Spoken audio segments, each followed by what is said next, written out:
بشيرا ونذيرا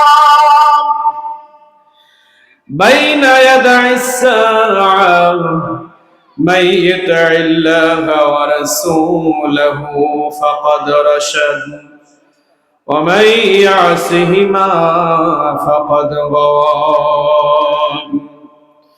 أما بعد فقد قال الله تعالى في كلامه المجيد والفرقانه الحميد সবাই মোহাম্মদের সাথে পড়ি أعوذ بالله من الشيطان الرجيم بسم الله الرحمن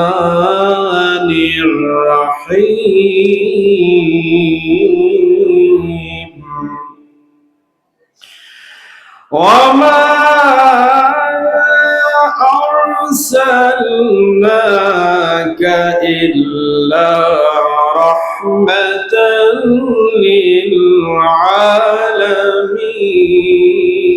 للعالمين إن الله وملائكته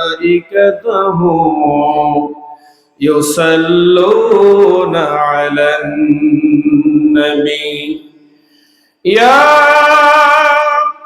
أيها الذين آمنوا صلوا عليه وسلموا تسليما اللهم صل على سيدنا مولانا محمد وعلى علي مولانا محمد ओ जिसके लिए महफिल कौनेन सजी है फिरदौस बड़ी जिसके वसीले से बनी है ओ हाशिमी माँ की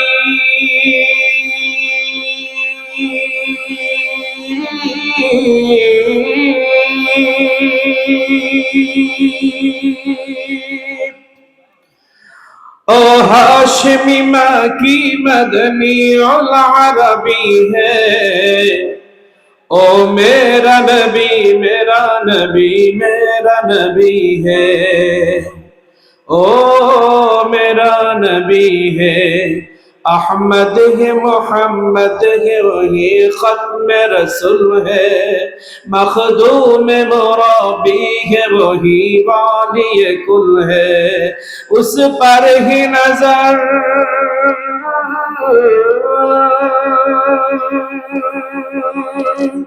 उस पर ही नजर सारे जमाने की लगी है ओ मेरा नबी मेरा नबी मेरा नबी है ओ मेरा नबी है अल्लाह সোনার মদিনা আমার প্রাণের মদিনা সব ভুলিব কিন্তু তোমায় ভুলতে পারি না সোনার মদিনা আমার প্রাণের মদিনা সব ভুলিব কিন্তু তোমায় ভুলতে পারি না ভুলিনি ভুলবো না ভুলতে পারি না ভুলিনি ভুলবো না ভুলতে পারি না সব ভুলিব কিন্তু তোমায় ভুলতে পারি না সব ভুলিব কিন্তু তোমায় ভুলতে পারি না আলহামদুলিল্লাহ আপনারা কি আলোচনা শুনবেন শুনবেন তাহলে একটু সামনে সরে আসেন যে কয়জন হোক সেই কয়জন নিয়ে আমরা একটু মহব্বতের আলোচনা করব কিসের আলোচনা মহব্বতের আলোচনা আমরা সারা জীবন যা আমল করব, যাই করব, আমাদের আদব, আমাদের ভক্তি, আমাদের ভালোবাসাটাই আল্লাহ তাআলা কবুল করবেন। ভালোবাসা যদি না থাকে, সেটা ইসলামের উপরে হোক, সেটা কোরআন মাজিদের উপরে হোক, সেটা রাসূল করিম সাল্লাল্লাহু আলাইহি ওয়াসাল্লামের প্রতি হোক, সেটা আউলিয়া ইকরামের প্রতি হোক, সেটা উলামা ইকরামের প্রতি হোক, শ্রদ্ধা, মহাব্বত, ভালোবাসা না থাকলে কোনো আমল আমাদের কাজে আসবে না। আজকে ভালোবাসা, শ্রদ্ধা নেই বিধায় মসজিদে ইবাদত করেও আমাদের কোনো উপকার হচ্ছে না। আপনি 2 রাকাত নামাজ পড়েন, সেটা ভালোবাসার সাথে পড়েন। আপনি 1 টাকা দান করেন, সেটা ভালোবাসার সাথে দেন। আপনি একবার দুরুদে মুবারাকা পড়েন, সেটা মহব্বতের সাথে পড়েন।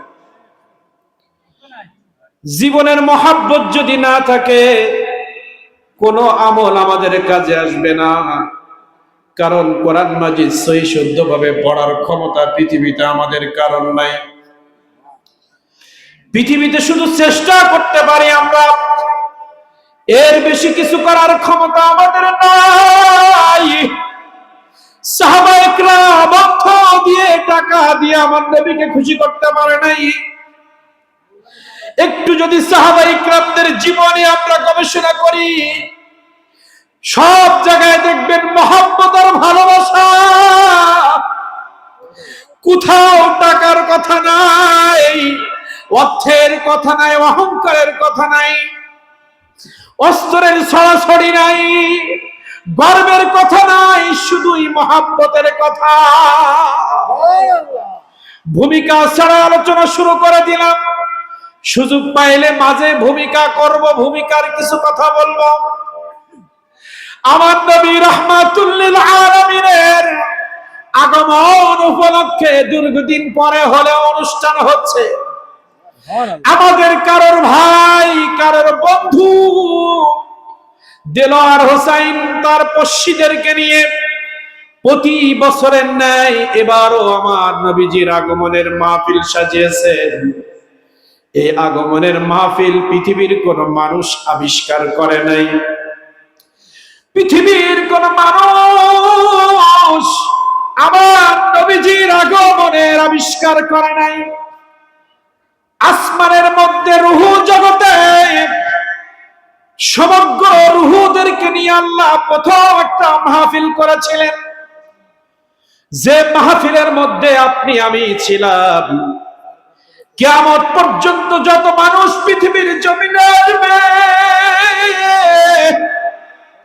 পৃথিবীর জমিনে যত নবী পৃথিবীর জমিনে এসেছেন, যত আউলিয়া কিরাম এসেছেন, আসবে, যত সাহাবায়ে কিরাম পৃথিবীতে এসেছিলেন, আপনি আমি সহ আমাদের সবার রূহ নিয়ে আল্লাহ আমাদের রব এই স্বীকৃতি নিয়েছিলেন। দ্বিতীয় আরেকটি মাহফিল করেছিলেন। এই মাহফিলের মধ্যে আমরা কেউ ছিলাম না। বেছে বেছে বেছে বেছে আল্লাহ তাআলা নবীদেরকে নিয়েছিলেন। একটা জিনিস এখান থেকে শিক্ষণীয়, আল্লাহ তাআলা সবাইকে নিয়ে আমার নবীর মিলাদ কেন পড়লেন না? আমার নবীজির আগমনের আলোচনা সব রূহদেরকে নিয়ে কেন করলেন না? আল্লাহ তাআলা নবীদেরকে কেন বাছাই করলেন? পৃথিবীর জমিনে দেখবেন, একটা দেশে যদি রাজত্ব কায়েম করতে চান, এই কুল্লা ইউনিয়নের মধ্যে আপনি আমি যদি একটু মাতব্বরি করতে চাই, আমার কোন আদর্শ আমি প্রচার করতে যাই, এই এলাকার চেয়ারম্যানকে আগে ধরতে হবে, মেম্বারকে ধরতে হবে, নাইলে মানুষ আমাকে গ্রহণ করবে না। এই বাংলাদেশকে যদি কেউ দখল করতে চায়, বাংলাদেশের প্রেসিডেন্টকে আগে ধরতে হবে। বাংলাদেশের প্রধানকে না ধরলে বাংলাদেশ দখল করা সম্ভব নয়। এজন্য আল্লাহ তাআলা আমার নবীজিকে পৃথিবীর মানুষ গ্রহণ করবে, সাধারণ মানুষ মুখ ফেরাইতে পারে। এজন্য প্রত্যেক জামানার লিডারদেরকে আল্লাহ তাআলা ধরেছেন, প্রত্যেক জামানার নবীদেরকে আল্লাহ আলাদা করলেন। প্রথম মাহফিল হলো আমাদের সবার রূহ নিয়ে, দ্বিতীয় মাহফিল হয়েছে প্রত্যেক নবীদের রূহ নিয়ে। একটু একটা আয়াত কালেমা আমরা যদি পড়ি তাহলে বুঝতে পারবো।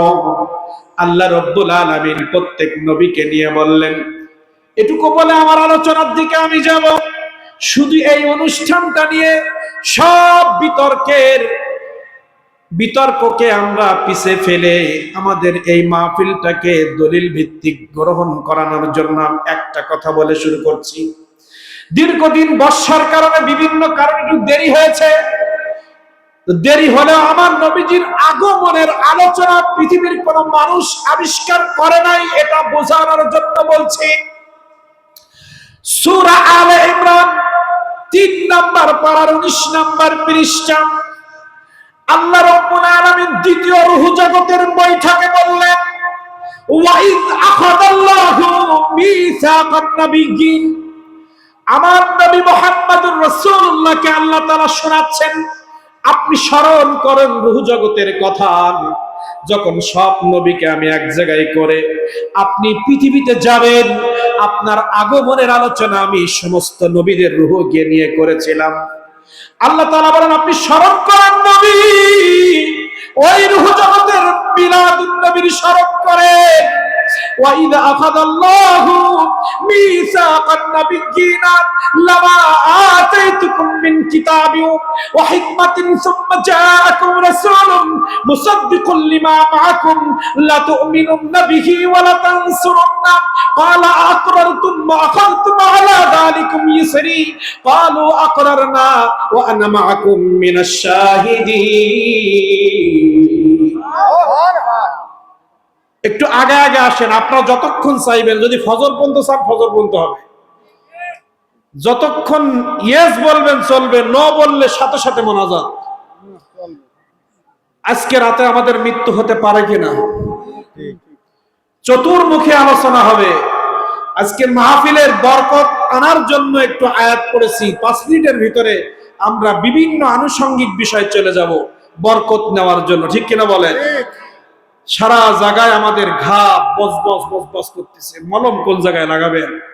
এখন বক্তারা আর একটা দিক নিয়ে পড়ে নেই, কারণ আমাদের শরীর পচে গেছে, প্রত্যেক জায়গায় কিছু কিছু মলম আমাদের লাগাতে হবে, সব জায়গা নষ্ট। এজন্য মলম দিয়ে আমাদের ঘাটারে শুকায় একেবারে শরীর থেকে বিলুপ্ত করে দিতে হবে, ঠিক কিনা বলেন?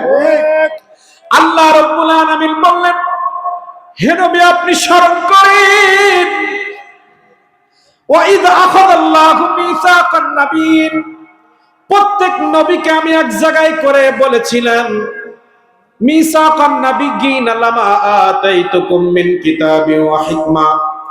হে আদম আলাইহিস, হে ঈসা, মুসা, নূহ, সুলাইমান, ইব্রাহিম, ইসমাঈল, হে লূত, আমি তোমাদের সবাইকে বলছি, তোমরা পৃথিবীতে যাইবা, পৃথিবী পরিচালনার জন্য আমি তোমাদের জ্ঞান দিব, তোমাদের কিতাবও দিব, যে কিতাবের মাধ্যমে তোমরা মানুষকে আমার দিকে ডাকবা, যে জ্ঞান দিয়ে মানুষকে তুমি বুঝাইবা, এই বুঝানোর জ্ঞান আমি তোমাদেরকে দিয়ে পৃথিবীর জমিনে পাঠাবো। কিন্তু আমি আমার একজন মহব্বতের নবী, যে নবীকে আমি সৃষ্টি করেছি প্রথম, কিন্তু পাঠাবো শেষে, কারণ সব নবীকে আমি বুঝাইতে চাই আমি মুহাম্মদুর রাসূলুল্লাহকে কেমন মহব্বত করি। আমার নবীজির পজিশন বোঝানোর জন্য আমি সর্বশেষ আমার নবীকে পাঠাবো। এবং শুধু তাই নয়, আমার নবীকে সাল্লাল্লাহু আলাইহি ওয়াসাল্লাম দুনিয়া থেকে আসার পরে কিয়ামতের আগে আমি আরো 2 জন নবী পাঠাবো, তাদেরকে আমার নবীর উম্মত বানিয়ে পৃথিবীতে পাঠিয়ে বুঝায় দিব, পৃথিবীতে আমার নবী মুহাম্মদুর রাসূলুল্লাহ আসার পরে কোন নবীও যদি পৃথিবীতে আসতে চায়, তাকেও আমার নবীর উম্মত হওয়া লাগবে।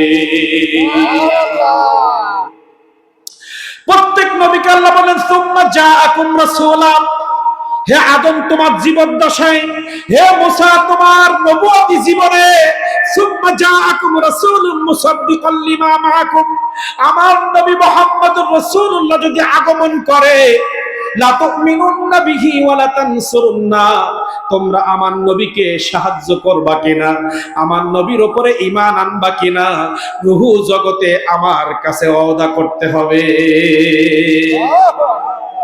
সব নবীর রূহগুলো তখন বলেছিল, ক্বালা আকরারতুম ওয়া আখাযতুম আলা যালিকুম ইসরি, হে আল্লাহ আমরা সবাই স্বীকৃতি দিচ্ছি আমাদের নবুয়তের জামানায় আমরা জীবনে থাকা অবস্থায় নবী মুহাম্মদুর রাসূলুল্লাহ যদি পৃথিবীর জমিনে আগমন করে আমরা তার উপরে ঈমান আনবো, তাকে সাহায্য করব। আল্লাহ তাআলা বলেন, হে আমার ফেরেশতারা তোমরা সাক্ষী থাকো, আমিও সাক্ষী থাকলাম। আমার নবীরা যেটা বলেছে তারা তোমরা সাক্ষী থাকো।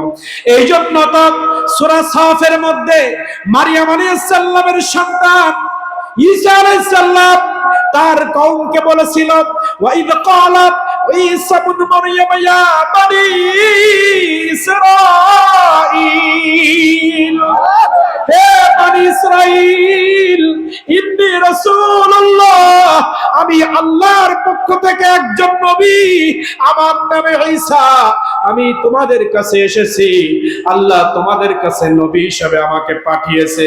কিন্তু আমি একটা ঘোষণা তোমাদেরকে দিতে চাই, ক্বালা ঈসা ইবনে মারইয়াম ইয়া বনি ইসরাঈল ইন্নী রাসূলুল্লাহি ইলাইকুম মুসাদ্দিকাল লিমা মাআকুম ওয়া ইয ক্বালা ঈসা ইবনে মারইয়াম ইয়া বনি ইসরাঈল ইন্নী রাসূলুল্লাহি মুসাদ্দিকাল লিমা বাইনা ইয়াদাইয়া ওয়া মুবাশশিরাম বিরাসূলি ইয়াতি মিন বা'দ ইসমুহু আহমদ। হে আমার উম্মত, তোমরা শুনে রাখো, আমার জীবন দশায় যদি আসে অথবা আমার ইন্তেকালের পরে আহমদ নামে একজন নবী পৃথিবীর জমিনে আসবে, আমি রূহ জগতে আল্লাহ তাআলার কাছে ওয়াদা করেছি, আল্লাহ তাআলা আমাকে যে কিতাব দিয়েছে এই কিতাবের মধ্যে মুহাম্মদের আগমনের কথা বলা আছে। আমার জীবদ্দশায় যদি না আসে, হে আমার উম্মত, তোমাদের জীবদ্দশায় যদি মুহাম্মদ আহমদ নামে কোন নবী পৃথিবীর জমিনে আসে, তোমরা তার উপরে ঈমান আনবা, তোমরা তাকে সাহায্য করবা, তোমরা তার উপরে ঈমান আনবা, তোমরা তার উপরে সাহায্য করবা। এইভাবে প্রত্যেক নবীজি বলে গেছিলেন। তাই এই যে নবী করিম সাল্লাল্লাহু আলাইহি সাল্লাম দুনিয়া আসবেন, এর আগমন রূহ জগতে হয়েছে।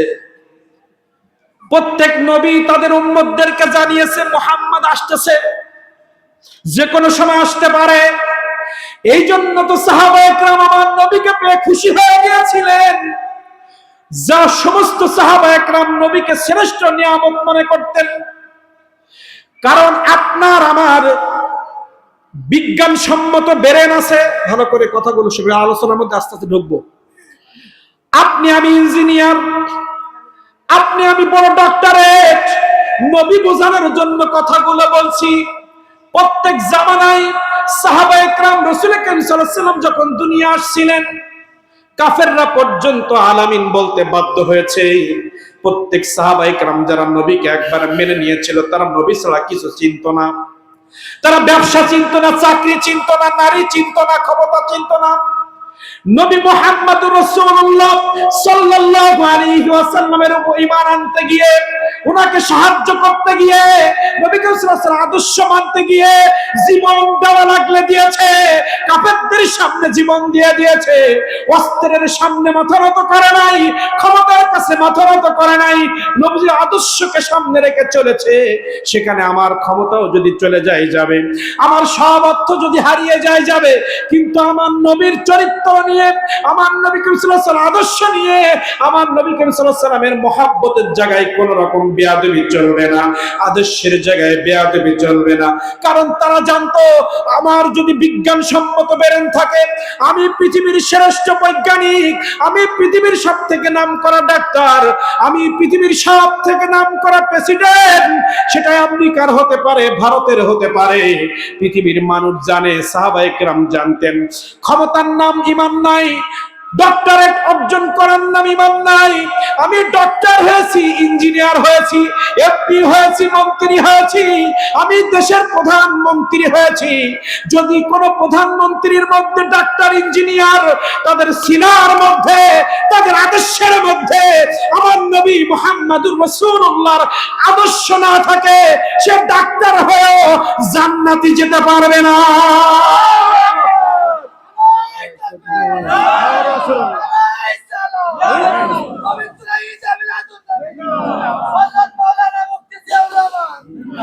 ওমর ফারুক রাদিয়াল্লাহু তাআলা আনহুর এমন ক্ষমতা ছিল, ঈমান আনার পরে কাবা শরীফের সামনে দাঁড়িয়ে তলোয়ার হাতে নিয়ে দাঁড়ালে হাজার হাজার কাফের পিছে হাঁটতো। এমন পাওয়ারফুল একজন সাহাবী আমার নবীজির কাছে একেবারে জড়সড় হয়ে যায়। হে নবী, আপনি যা বলবেন তাই। সিদ্দিক আকবর রাদিয়াল্লাহু তাআলা আনহু নবীকে কত প্রেম করেছেন, বেলাল রাদিয়াল্লাহু তাআলা আনহু নবীজিকে কেমন প্রেম করেছেন। আমরা শুধু নবীর প্রেম করি নাই, ইতিহাস সাক্ষ্য। সুমাইয়া রাদিয়াল্লাহু তাআলা মা বোন আপনাদেরকে বলছি, নবীর মহব্বত কেমন করতে হয়। ইসলামের নারী জাতির প্রথম শহীদ সুমাইয়া রাদিয়াল্লাহু তাআলা মক্কার জমিনে আমার নবীর আদর্শ মেনে নেওয়ার কারণে, আমার নবী মুহাম্মদুর রাসূলুল্লাহকে মেনে নেওয়ার কারণে আবু জাহেল, উতবা, শাইবা কাফেররা যখন তাকে হত্যা করার ষড়যন্ত্র করেছে, তাকে বলেছে মুহাম্মদ থেকে পিছে হাঁটো, নাইলে তোমার জীবন থাকবে না। বলেছে আমি আমার জীবন তোমরা নিয়ে নাও, কিন্তু আমার নবীকে আমি মাইনাস করতে পারবো না। এই কথা বলার পরে লজ্জা স্থানের মধ্যে তীর নিক্ষেপ করেছে। আপনারা জানেন এটা, লজ্জা স্থানের মধ্যে তীর নিক্ষেপ করেছে, যন্ত্রণায় কাতর হয়ে গিয়েছে, তারপরেও নবীকে ছাড়ে নাই। ও আবু বকর সিদ্দিক রাদিয়াল্লাহু তাআলা মক্কায় যখন নির্যাতন করতে করতে সর্বশেষ আমার নবী মুহাম্মদুর রাসূলুল্লাহকে যখন হত্যা করার ষড়যন্ত্র ফাইনাল হয়েছে, আমার নবী পৃথিবীতে আর থাকবে না, রাখবে না তারা, এমন অবস্থা যখন তৈরি হয়েছে, আল্লাহ রাব্বুল আলামিন জিবরাইলকে বলছে, জিবরাইল তুমি আমার নবীর কাছে চলে যাও, আমার নবীকে গিয়ে বলো মক্কা ছাড়তে হবে, কিছুদিনের জন্য মক্কা ছাড়তে হবে। এই সংবাদ যখন আমার নবী মুহাম্মদুর রাসূলুল্লাহকে দিয়েছে, আমার নবী এই সংবাদ কাউকে জানায় নাই। আবু বকর সিদ্দিক রাদিয়াল্লাহু তাআলা আনহুকে ডেকে বলতেছে, আবু বকর আমি আর মদিনায় মক্কায় কিছুদিন বেশি দিন থাকবো না। আল্লাহ রাব্বুল আলামিন দেখবেন, আপনার আমার যদি মনে বড় ব্যথা লাগে, কেউ যদি আমাকে গালি দেয়, আমার ব্যবসায় যদি ক্ষতি হয়, আমার বস যদি আমার চাকরির জীবনে বেশি বড় কথা বলে, আমরা সর্বপ্রথম সব থেকে কাছের মানুষটাকে বলি। আমাদের 10 জন 20 জন বন্ধু থাকে, আত্মীয় স্বজন থাকে, কিন্তু তার মধ্যে যার সাথে বেশি সম্পর্ক তাকে আমরা জানাই। আল্লাহ রাব্বুল আলামিন যখন মক্কা ছাড়ার কথা বললেন, কাউকে প্রথম বলে নাই, সিদ্দিক আকবর রাদিয়াল্লাহু তাআলা আনহু তাকে বলছে, হে আবু বকর,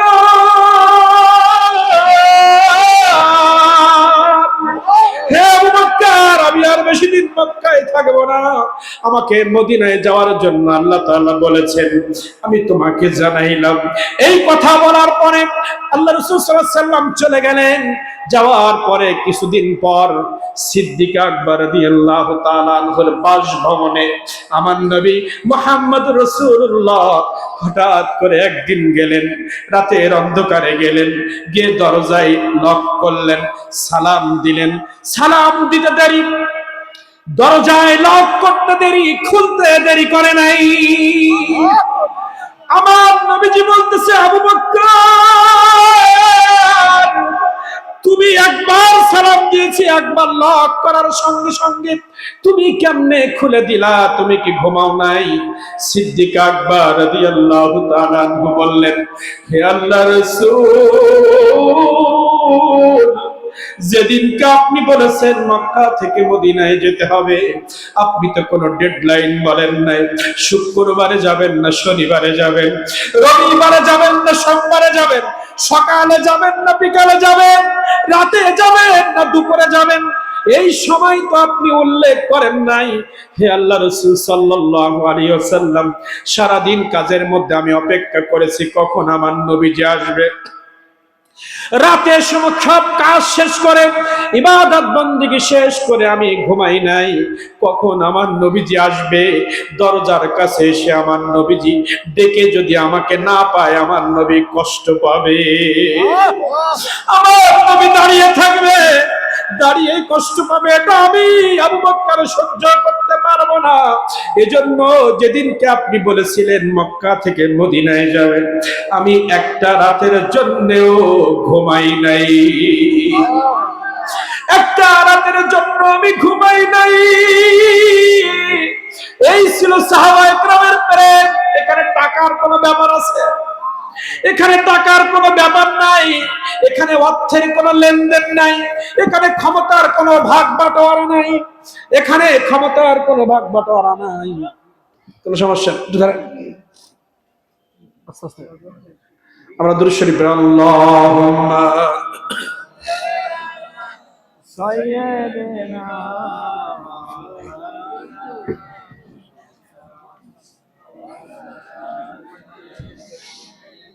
একজন মুরব্বী এখানে আসেন,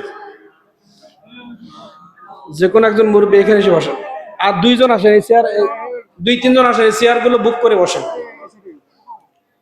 যার মন চায় সে আসেন।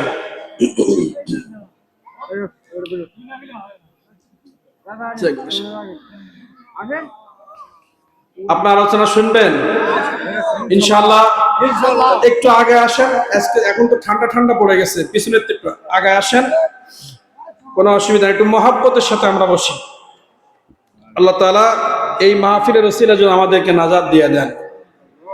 কারণ আল্লাহ তাআলা বলছেন, ওয়া ইন তাউদ্দু নি'মাতাল্লাহি লা তুহসুহা। হে বান্দা, আমি তোমাদেরকে এত নিয়ামত দিয়েছি, তোমরা তোমাদের জীবনে ওয়া ইন তাউদ্দু নি'মাতাল্লাহ একটা একটা একটা একটা করে গুনতে গুনতে গুনতে গুনতে তোমার জীবন শেষ হয়ে যাবে, আমার নিয়ামত গুনে শেষ করতে পারবা না। আল্লাহ তাআলা বলেন, ইয়া আইয়ুহাল ইনসান মা গররাকা বিরাব্বিকাল কারীম। আমাকে ডাকা থেকে, আমার ইবাদত করা থেকে, আমার গোলামি করা থেকে, আমার নবীর সুন্নাত পালন করা থেকে কারা তোমাদেরকে মুখ ফিরায় দিল? কে তোমাকে বাধাগ্রস্ত করলো? আমি আল্লাহ তোমাদের সৃষ্টিকর্তা, রিজিক দাতা।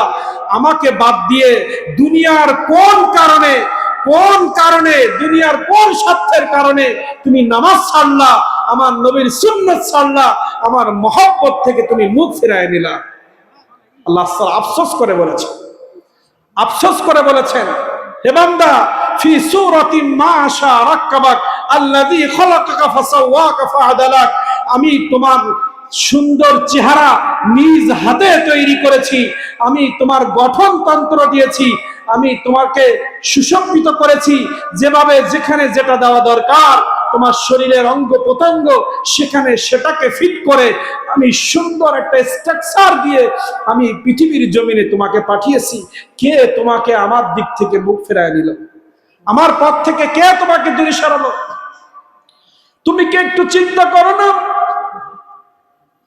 তোমার যে চক্ষু আমি দিয়েছি, তোমার যে কর্ণ আমি দিয়েছি, তোমার যে স্মৃতি শক্তি, মাথায় মগজ দিয়েছি, মগজ, মাথার মধ্যে যে মগজ আমি তোমাদেরকে দিয়েছি, এই মাথার মধ্যে ছোট ছোট ছোট ছোট হাজার হাজার সেরা উপসেরা রয়েছে। তোমার চক্ষু রয়েছে, কর্ণ রয়েছে। তোমার চোখটা যদি আমি অন্ধ করে দেই, পৃথিবীর কারোর ক্ষমতা নাই তোমার চোখ ফিরিয়ে দিবে।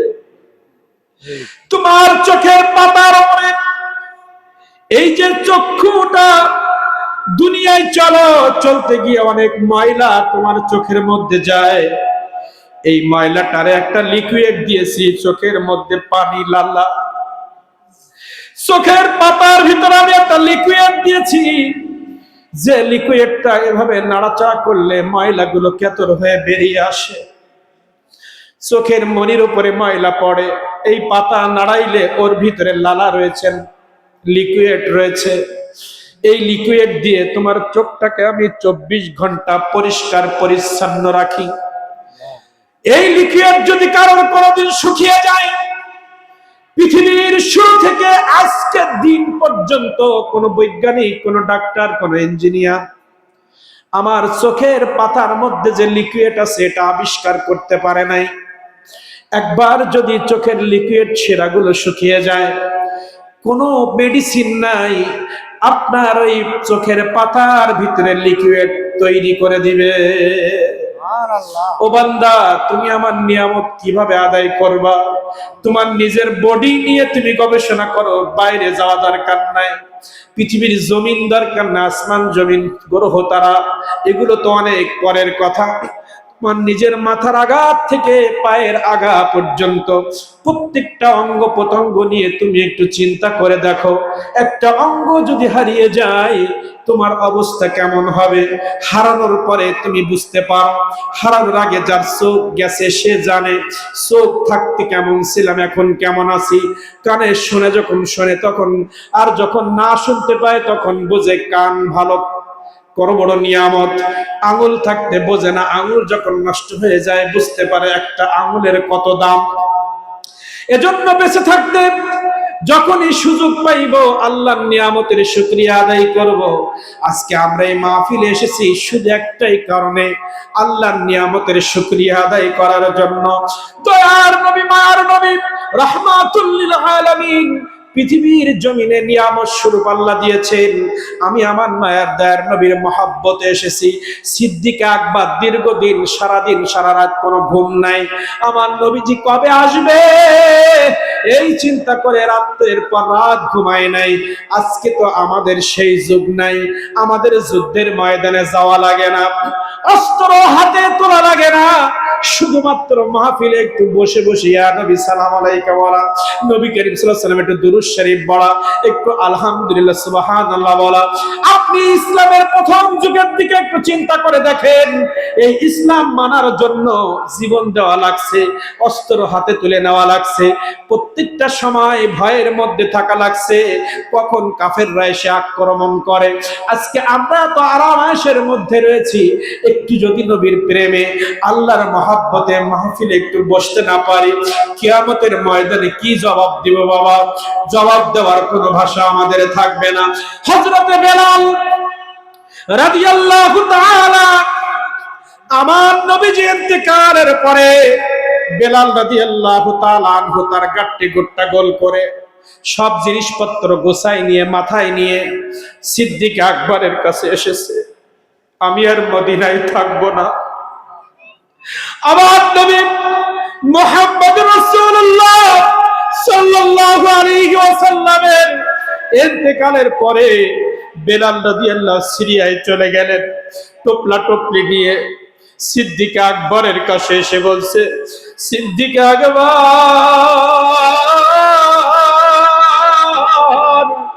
ও সিদ্দিক আকবর, আমি আর মদিনায় থাকতে চাই না। কেন, তোমার কি হয়েছে? তোমার শরীর খারাপ নাকি? কেউ কিছু তোমাকে বলেছে? কেউ কি তোমাকে কোনো গালি দিয়েছে? তোমার কি ক্ষুধা, তোমার কি যন্ত্রণা? আমাকে বলো, তোমাকে কে কি বলেছে আমাকে বলো। হযরতে বেলাল রাদিয়াল্লাহু তাআলা আনহু বলেন, আমার নবীজির জীবদ্দশায় আমি 5 বার আযান দিয়েছি, মসজিদে নববীতে আমি আযান দিয়েছি। আমার আযানের কণ্ঠ শুনে আমার নবী নামাজের দিকে আসতো। আমার আযান আর নবী শুনবে না, নবী তো দুনিয়ায় নাই, আমার আযান আর কে শুনবে? আমি তো আমার নবীর প্রেমে সারা জীবন আযান দিয়েছি, নবীর প্রেমে ইসলাম গ্রহণ করেছি। আমাকে কাফের বেঈমানরা মরুভূমির মধ্যে শোয় আমাকে অত্যাচার করেছে, শুধু বলেছে মুহাম্মাদের সওবাত ছাড়ো, নবীর থেকে ফিরে আসো, তোমাকে আমি লালে লাল করে দিব, তোমার সম্পদের কোনো অভাব হবে না, তোমার ক্ষমতার কোনো অভাব হবে না। নবীর জন্য আমি সব কিছু ছেড়ে দিয়েছি, যে নবীর জন্য আমি মরুভূমির মধ্যে আমাকে উলঙ্গ করে শোয়ায় দেওয়া হয়েছে। আমি ঈমান বিক্রি করি নাই, যে নবী দুনিয়ায় নাই, আমি আর এই দেশে থাকতে চাই না। এই বলে আমার বেলাল রাদিয়াল্লাহু তাআলা সিরিয়ার মধ্যে চলে গেলেন। হঠাৎ করে মক্কার সমস্ত মদিনার সাহাবায়ে কেরাম পেরেশানি হয়ে গেলেন, বেলালের আযান না হলে তো ভালো লাগে না। কারণ আমার নবীজি যাকে মহব্বত করতেন সাহাবীরাও তাকে মহব্বত করতেন। আমার নবীজি আলেমদেরকে মহব্বত করতেন, আমার নবীজি ওলিদেরকে মহব্বত করতেন। ওলিদের ওলি হচ্ছে সিদ্দিক আকবর রাদিয়াল্লাহু তাআলা। এই জন্য বিশ্বের মধ্যে দেখবেন যে যাই করুক ওলিদেরকে মহব্বত করে, আলেমদেরকে মহব্বত করে, যাই করুক আলেমদের সাথে বেয়াদবি করে না। হুজুর বসেন, এক কাপ চা খান, হুজুর আমার বাড়ি একটু দাওয়াত খেতে যাবেন, এটা আপনার ইচ্ছায় হয় না, আল্লাহর ইচ্ছায় হয়। কারণ এই সমস্ত আলেমদেরকে ওয়ালিদেরকে আমার নবী মহব্বত করতেন। এই জন্য আপনার ভিতরে নবীর প্রেম আছে বিধায় আপনি আলেমদেরকে মহব্বত করেন, আপনি ওলিদেরকে মহব্বত করেন। এটা আপনার কৃতিত্ব না, আল্লাহর প্রতি মহব্বতের কারণে এটা তৈরি হয়। বেলাল রাদিয়াল্লাহু তাআলা বলছে আমি আর থাকবো না এখানে, চলে গেলেন। হঠাৎ করে একদিন রাতের মধ্যে বেলাল রাদিয়াল্লাহু তাআলা আনহু স্বপ্ন দেখলেন। হে বেলাল, আমার নবীজি বলতেছে তুমি মদিনা ছেড়ে কেন আসলা? তোমার জন্য আমার সাহাবীরা আযান শুনে তৃপ্তি পায় না, তুমি কেন মদিনা ছেড়ে আসলে? তোমার আযান আমি শুনতে চাই। দীর্ঘদিন হলো মাজারের মধ্যে থেকে তোমার কণ্ঠ আমি শুনি না।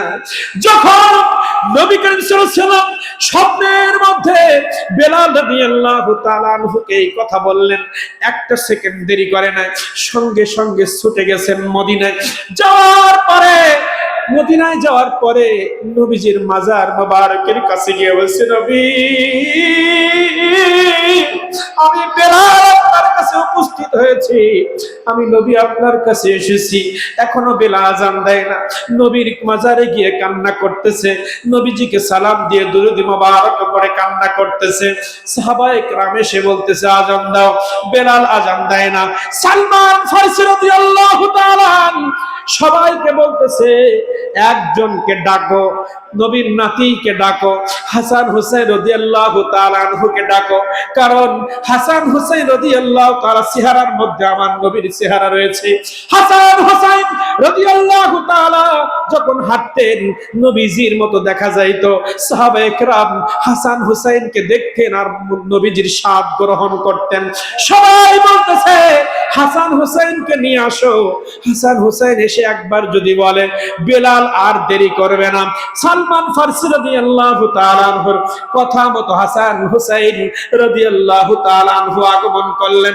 হযরত বেলাল দেখতেছে আমার নবীজি হেঁটে আসতেছে, আমার নবীজির চেহারা মোবারক তাদের মধ্যে যখন দেখতে পেলেন, বেলাল আল্লাহু আকবার আল্লাহু আকবার বলে আযান শুরু করে দিলেন। বেলাল রাদিয়াল্লাহু তাআলা আযান শুরু করে দিলেন। আযান দেওয়ার পরে আযান শেষ হয়ে গেছে, বেলাল রাদিয়াল্লাহু তাআলা বেহুশ হয়ে গেলেন। এই ছিল বেলাল রাদিয়াল্লাহু তাআলা সাহাবীর প্রতি মহব্বত। এইভাবে যদি একে একে 4টা-5টা সাহাবীর মহব্বতের সামান্য সামান্য ওয়াকিয়া বর্ণনা করি, রাত পার হয়ে যাবে।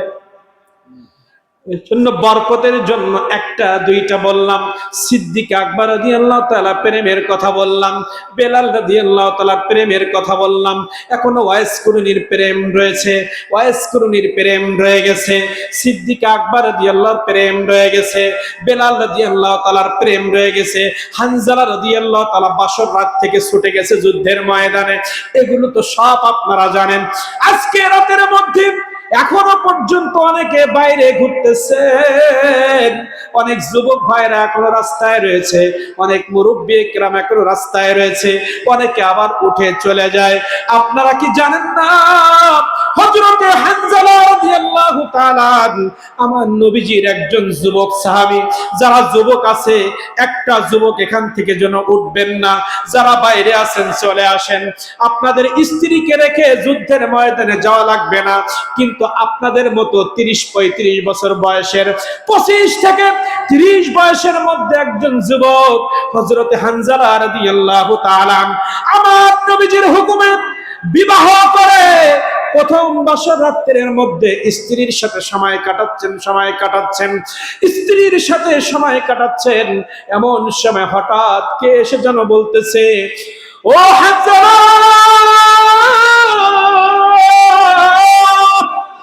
উহুদের ময়দানে নবী মুহাম্মদুর রাসূলুল্লাহ সাল্লাল্লাহু আলাইহি ওয়াসাল্লাম শাহাদাত বরণ করেছে, দান্দান মোবারক শহীদ হয়েছে। এই কথা যখন হানজালা রাদিয়াল্লাহু তাআলা আনহুর কানের মধ্যে গেছে, সঙ্গে সঙ্গে বিছানা থেকে উঠেছে, উঠে বলল, স্ত্রী আমাকে যেতে দাও। তলোয়ারটা নিলেন, চলে যাচ্ছেন। স্ত্রী বলতেছে, হে আমার স্বামী, হে আমার স্বামী, আপনি আজ না বিবাহ করলেন, এখনো একটা রাত আমার সাথে থাকলেন না, আপনি এখন কোথায় যান? হানজালা রাদিয়াল্লাহু তাআলা আনহু বলেন, যুদ্ধের ময়দানে, উহুদের ময়দানে আমার নবীজি রক্তাক্ত হয়েছে। এই খবর আমার কানে আসার পরে আমি যদি আর বাড়িতে বিলম্ব করি, হাসরের ময়দানে কেমনে আমার নবীর সামনে আমি যাব? তুমি কিছু কষ্ট নিও না, আমাকে বাধা দিও না, আজকে পৃথিবীর কোনো বাধা আমাকে আটকাইতে পারবে না।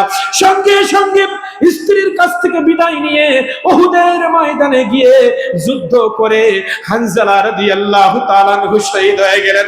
বদর যুদ্ধ সংক্ষিপ্ত, বদর যুদ্ধ যখন শেষ হয়ে গেল, রাসূল করিম সাল্লাল্লাহু আলাইহি ওয়াসাল্লাম ঘোষণা দিলেন, আমার সাহাবায়ে কেরাম সমস্ত বদর উহুদের প্রান্তগুলো, উহুদের যুদ্ধ যখন শেষ হয়ে গেল, উহুদের বিভিন্ন প্রান্তে আমার নবীজির ঘোষণা অনুযায়ী সাহাবায়ে কেরাম চলে গেলেন।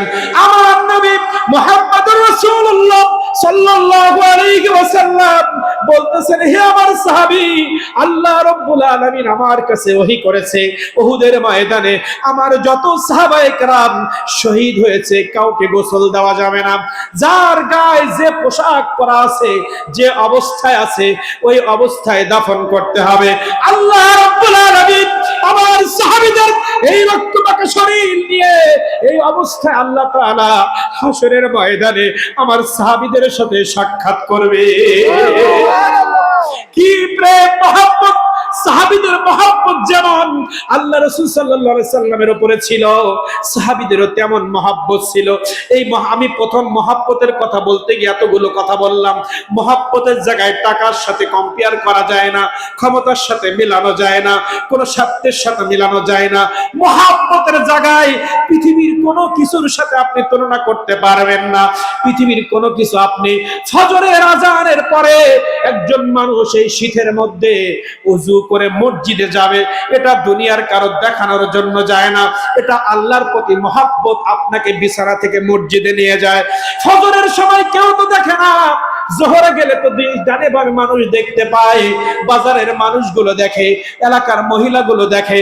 ফজরের তাহাজ্জুদের সময় রাত 12টার দিকে আপনি তাহাজ্জুদের সময় বিছানা বিছায় দিলেন, বিছানা বিছায় দিয়ে 2 রাকাত নামাজ পড়লেন। 2 রাকাত নামাজের মধ্যে চোখে পানি নিয়ে নামাজ শেষ করে আল্লাহর কাছে দোয়া করলেন, আল্লাহ, জীবনে অনেক অন্যায় করেছি, জীবনে অনেক পাপ করেছি, আল্লাহ তুমি আমাকে ক্ষমা করে দাও। বলেন, পৃথিবীর কোন মানুষ তো দূরের কথা, আপনার স্ত্রী সন্তান পর্যন্ত টের পায় না। এই রাত জেগে নামাজ পড়া, এটা শুধু মহব্বতের কারণে সম্ভব। এই জন্য বলেছি বাবা, জীবনে মহব্বতটা আমাদের আনতে হবে। এজন্য আল্লাহ রাসূল সাল্লাল্লাহু আলাইহি ওয়াসাল্লাম কি বললেন? লা ইউমিনু আহাদুকুম হাত্তা আকুনা আহাব্বা ইলাইহি মিন ওয়ালিহি ওয়ালাদিহি ওয়ান নাসি আজমাইন। আল্লাহ রাসূল সাল্লাল্লাহু আলাইহি ওয়াসাল্লাম এই হাদিসে মোবারকার মধ্যে কি বললেন? লা ইউমিনু, কোশ্চিন কালেও তোমরা ঈমানদার হতে পারবা না। লা ইউমিনু, কোশ্চিন কালেও আমার কোন উম্মত তোমরা ঈমানদার হতে পারবা না। আহাদুকুম হাত্তা আকুনা হাব্বা ইলাইহি মিন ওয়ালিহি ওয়া ওয়ালাদিহি ওয়ান নাসি আজমাইন। তুমি তোমার স্ত্রীর থেকে, তোমার সন্তানের থেকে, তোমার বাবার থেকে, মায়ের থেকে, তোমার ব্যবসা চাকরি থেকে, পৃথিবীর সব কিছু থেকে আমি নবী, আমাকে যতক্ষণ পর্যন্ত তুমি মহব্বত না করবা, তুমি ঈমানদার হতে পারবা না। এখানে অর্থের কথা আসে নাই। অর্থ হলে সবকিছু হয় না। অর্থ দিয়ে আল্লাহর প্রেম অর্জন করা যায় না, অর্থ দিয়ে আমার নবীর মহব্বত প্রকাশ করা যায় না। তাই যদি যাইতো, আল্লাহ রাব্বুল আলামিন কি বললেন? আল্লাহ রাসূল সাল্লাল্লাহু আলাইহি ওয়াসাল্লাম বললেন, আমার প্রতি ভালোবাসা পৃথিবীর সব থেকে বেশি না হলে তুমি ঈমানদার হতে পারবা না। আল্লাহ তাআলা কোরআন মাজিদে কি বললেন? কুল হে নবী, আপনি পৃথিবীবাসীকে জানিয়ে দিন, অর্থ দিয়ে আমার ভালোবাসা অর্জন করা যাবে না, ক্ষমতা দিয়ে আমার ভালোবাসা অর্জন করা যাবে না। আমি আল্লাহ আমার ভালোবাসা বান্দা যদি অর্জন করতে চায়, তাদের জন্য আমি একটা ওয়াজ করে দিলাম। সূরাতুল আলে ইমরানের মধ্যে আমার আল্লাহ রাব্বুল আলামিন বললেন, কুল হে নবী আপনি বলেন, আমি না, আমি বান্দাদের বলবো না, আপনার দিয়ে বলাবো। কুল হে নবী আপনি বলেন, ইন যদি কুনতুম, পৃথিবীর কোন একজন বান্দা চায়, তুহিব্বুনাল্লাহ, আমি আল্লাহ আমার সাথে প্রেম করতে চাই, প্রেম কি করতে চায়? আমি আল্লাহ আমার সাথে ভালোবাসার সম্পর্ক তৈরি করতে চাই। পৃথিবীর মানুষগুলোকে আমি সৃষ্টি করেছি, তারা আমাকে ভালোবাসবে, এটাই তো স্বাভাবিক। কিন্তু আপনি পৃথিবীর মানুষকে জানিয়ে দিন, তারা আমার সাথে যদি প্রেমের বন্ধনে আবদ্ধ হতে চায়, আল্লাহ তাআলা বললেন, আল্লাহু ওয়ালিয়ুল মুমিনিন, পৃথিবীর মুমিনদের বন্ধু আল্লাহ।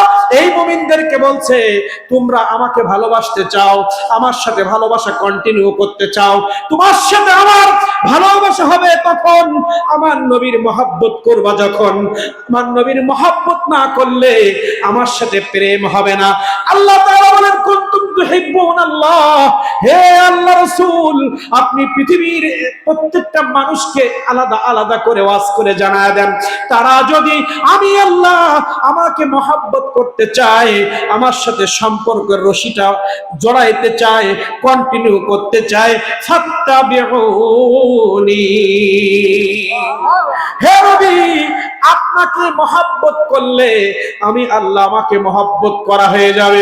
আপনি নবী আপনার আদর্শ মেনে চললে আমি আল্লাহ আমাকে মহব্বত হয়ে যাবে। আল্লাহ তাআলা কে আপনি আমি যদি ভালোবাসতে চাই, এখানে আল্লাহ শর্ত জড়িয়ে দিলেন। এই শর্ত না মানলে ভালোবাসা হবে না। আপনি একটা মেয়েকে বিবাহ করবেন, 5 লাখ টাকা দেনমোহর না হলে আপনার ঘরে আসবে না। সত্য কি দেনমোহর, সত্য কি আমার ভরণ পোষণ। একটা মেয়েকে আপনি আমি বিবাহ করব, সত্য 5 লাখ টাকা বা 1 লাখ টাকা বা 2 লাখ টাকা, স্বর্ণ 3 বেলা খাওয়া, অসুখ হলে চিকিৎসা করা, সন্তান হলে তার লালন পালন করা। এই সত্য যদি আপনি মেনে নেন, আপনার সাথে আমার সম্পর্ক হবে। আপনি কোন রাজনৈতিক একটা দল করবেন, আপনাকে বলে দেবে এই দলে নাম বসাইতে গেলে মাঝে মধ্যে মিটিং এ আসতে হবে, মিছিলে যাইতে হবে, এই দলের নেতার প্রশংসা করতে হবে। যদি না করো কর্মী হতে পারবা না। ওই নেতার সৌভাগ্য পাওয়ার জন্য সত্য কি মিছিলে যাওয়া, মিটিং এ যাওয়া। স্ত্রীকে বাড়ি আনতে গেলে, একটা মেয়েকে আপনি বাড়ি আনতে গেলে সত্য 5 লাখ 2 লাখ টাকা। এমনি ভাবে আল্লাহ রাব্বুল আলামিন বললেন, তুমি আমাকে চাও হে বান্দা, তুমি আমাকে চাও, আমাকে তোমার কাছে চাও, আমাকে তোমারকে ভালোবাসতে বলতেছো। তুমি যদি বল, তোমরা যদি চাও আমি তোমাদেরকে ভালোবাসি, আমারও একটা সত্য রয়েছে। পৃথিবীর জমিনে সত্য ছাড়া কিছু হয় না, পৃথিবীর জমিনে বিনিময় ছাড়া কিছু হয় না। প্রত্যেকটা কাজে বিনিময় লাগে। এই বিনিময় যদি বুঝাইতে যাই 3 ঘন্টা লাগবে। কোরআন হাদিস দিয়ে বিভিন্ন অ্যাঙ্গেলে বিনিময় কেমনে হয় ওই দিকে যাব না বাবা। আল্লাহ রাব্বুল আলামিন বললেন, তুমি আমার সাথে প্রেমের সম্পর্ক করতে চাও, তুমি সব সময় আমার কাছে পেতে চাও, এর জন্য আমার একটা সত্য, আমার নবীর ইত্তেবা। আমার নবীর মহব্বত যতক্ষণ পর্যন্ত তোমার অন্তরে তুমি ডাউনলোড করতে পারবা না, আমার নবীর ইত্তেবা যতক্ষণ তুমি করতে পারবা না, তোমার সাথে আমার মহব্বত হবে না। আমার নবীজিকে যদি তুমি মহব্বত করতে পারো, তোমার প্রতি আমার মহব্বত কেমন হবে শোনো। ইউহিব্বুকুমুল্লাহ, আমার নবী যখন তোমার উপরে খুশি হয়ে যাবে, আমার নবীর ইত্তেবা যখন তুমি শুরু করে দেবা, বিসমিল্লাহ বলে রাসূলের সুন্নতের দিকে খেয়াল করে, আমি আল্লাহ আমাকে খুশি করে দাড়িটা যখন রেখে দিবা, আমার সাথে সম্পর্ক হয়ে যাবে। যখন তুমি তওবা করে 5 ওয়াক্ত নামাজ মসজিদে পড়ার নিয়ত করে ফেলবা, আমার সাথে সম্পর্ক হয়ে যাবে। তুমি যখন হালাল ভাবে ব্যবসা করার নিয়ত করে ফেলবা, জীবনে আমার জীবন চলে যাবে, আমি কোনো ভেজাল ব্যবসা করব না, ওজনে কম দেব না, এটা আমার নবীর আদর্শ। যখন তুমি ব্যবসা সঠিকভাবে করবা, আমার সাথে প্রেম হবে। কারণ ব্যবসা সুন্দরভাবে করা মানে আমার নবীকে মহব্বত করা, জামাতে নামাজ আদায় করা মানে আমার নবীকে মহব্বত করা, মাথায় টুপিটা দেওয়া মানে আমি তো তোমাদেরকে মাথায় টুপি দিতে বলি নাই, আমার নবী তোমাদেরকে টুপি দিতে বলেছে। টুপি মাথায় দেওয়া মানে আমার নবীজিকে ইজ্জত করা, দাড়ি রাখা মানে আমার নবীজিকে ইজ্জত করা। মা বন্ধু বলছি, আপনি মা হন, বোন হন, দাদি হন, চাচি হন, আপনি যখন বোরকা পরবেন আপনি নবীকে মহব্বত করলেন। বোরকার মধ্যে নবীর মহব্বত যখন প্রকাশ করতে পারবেন, অবিবাহিত মেয়ের জন্য কিছু সবক আছে। অবিবাহিত মেয়েরা তার সৌন্দর্যটাকে হেফাজত করবে, তার বুকটা হেফাজত করবে, লজ্জাস্থান হেফাজত করবে। আর বাবা মার কাছে যখন থাকবে বাবা মার অনুগত হয়ে যাবে। যখন বিবাহ হবে তখন তার 4টা কাজ রয়েছে। বিবাহের আগে যেমন 4টা কাজ রয়েছে, বিবাহের পরে 4টা কাজ রয়েছে।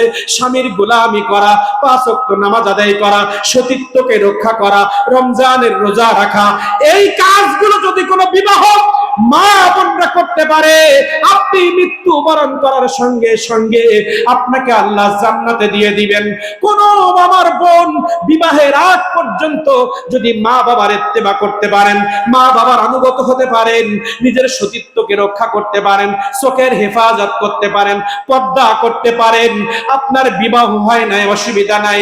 আপনার যদি মৃত্যু হয়ে যায় বিবাহর আগে, আল্লাহর কোরআন সাক্ষ্য, আমার নবীজির হাদিসে মোবারকা সাক্ষ্য, মৃত্যু হতে দেরি জান্নাতে দিতে দেরি করবে না।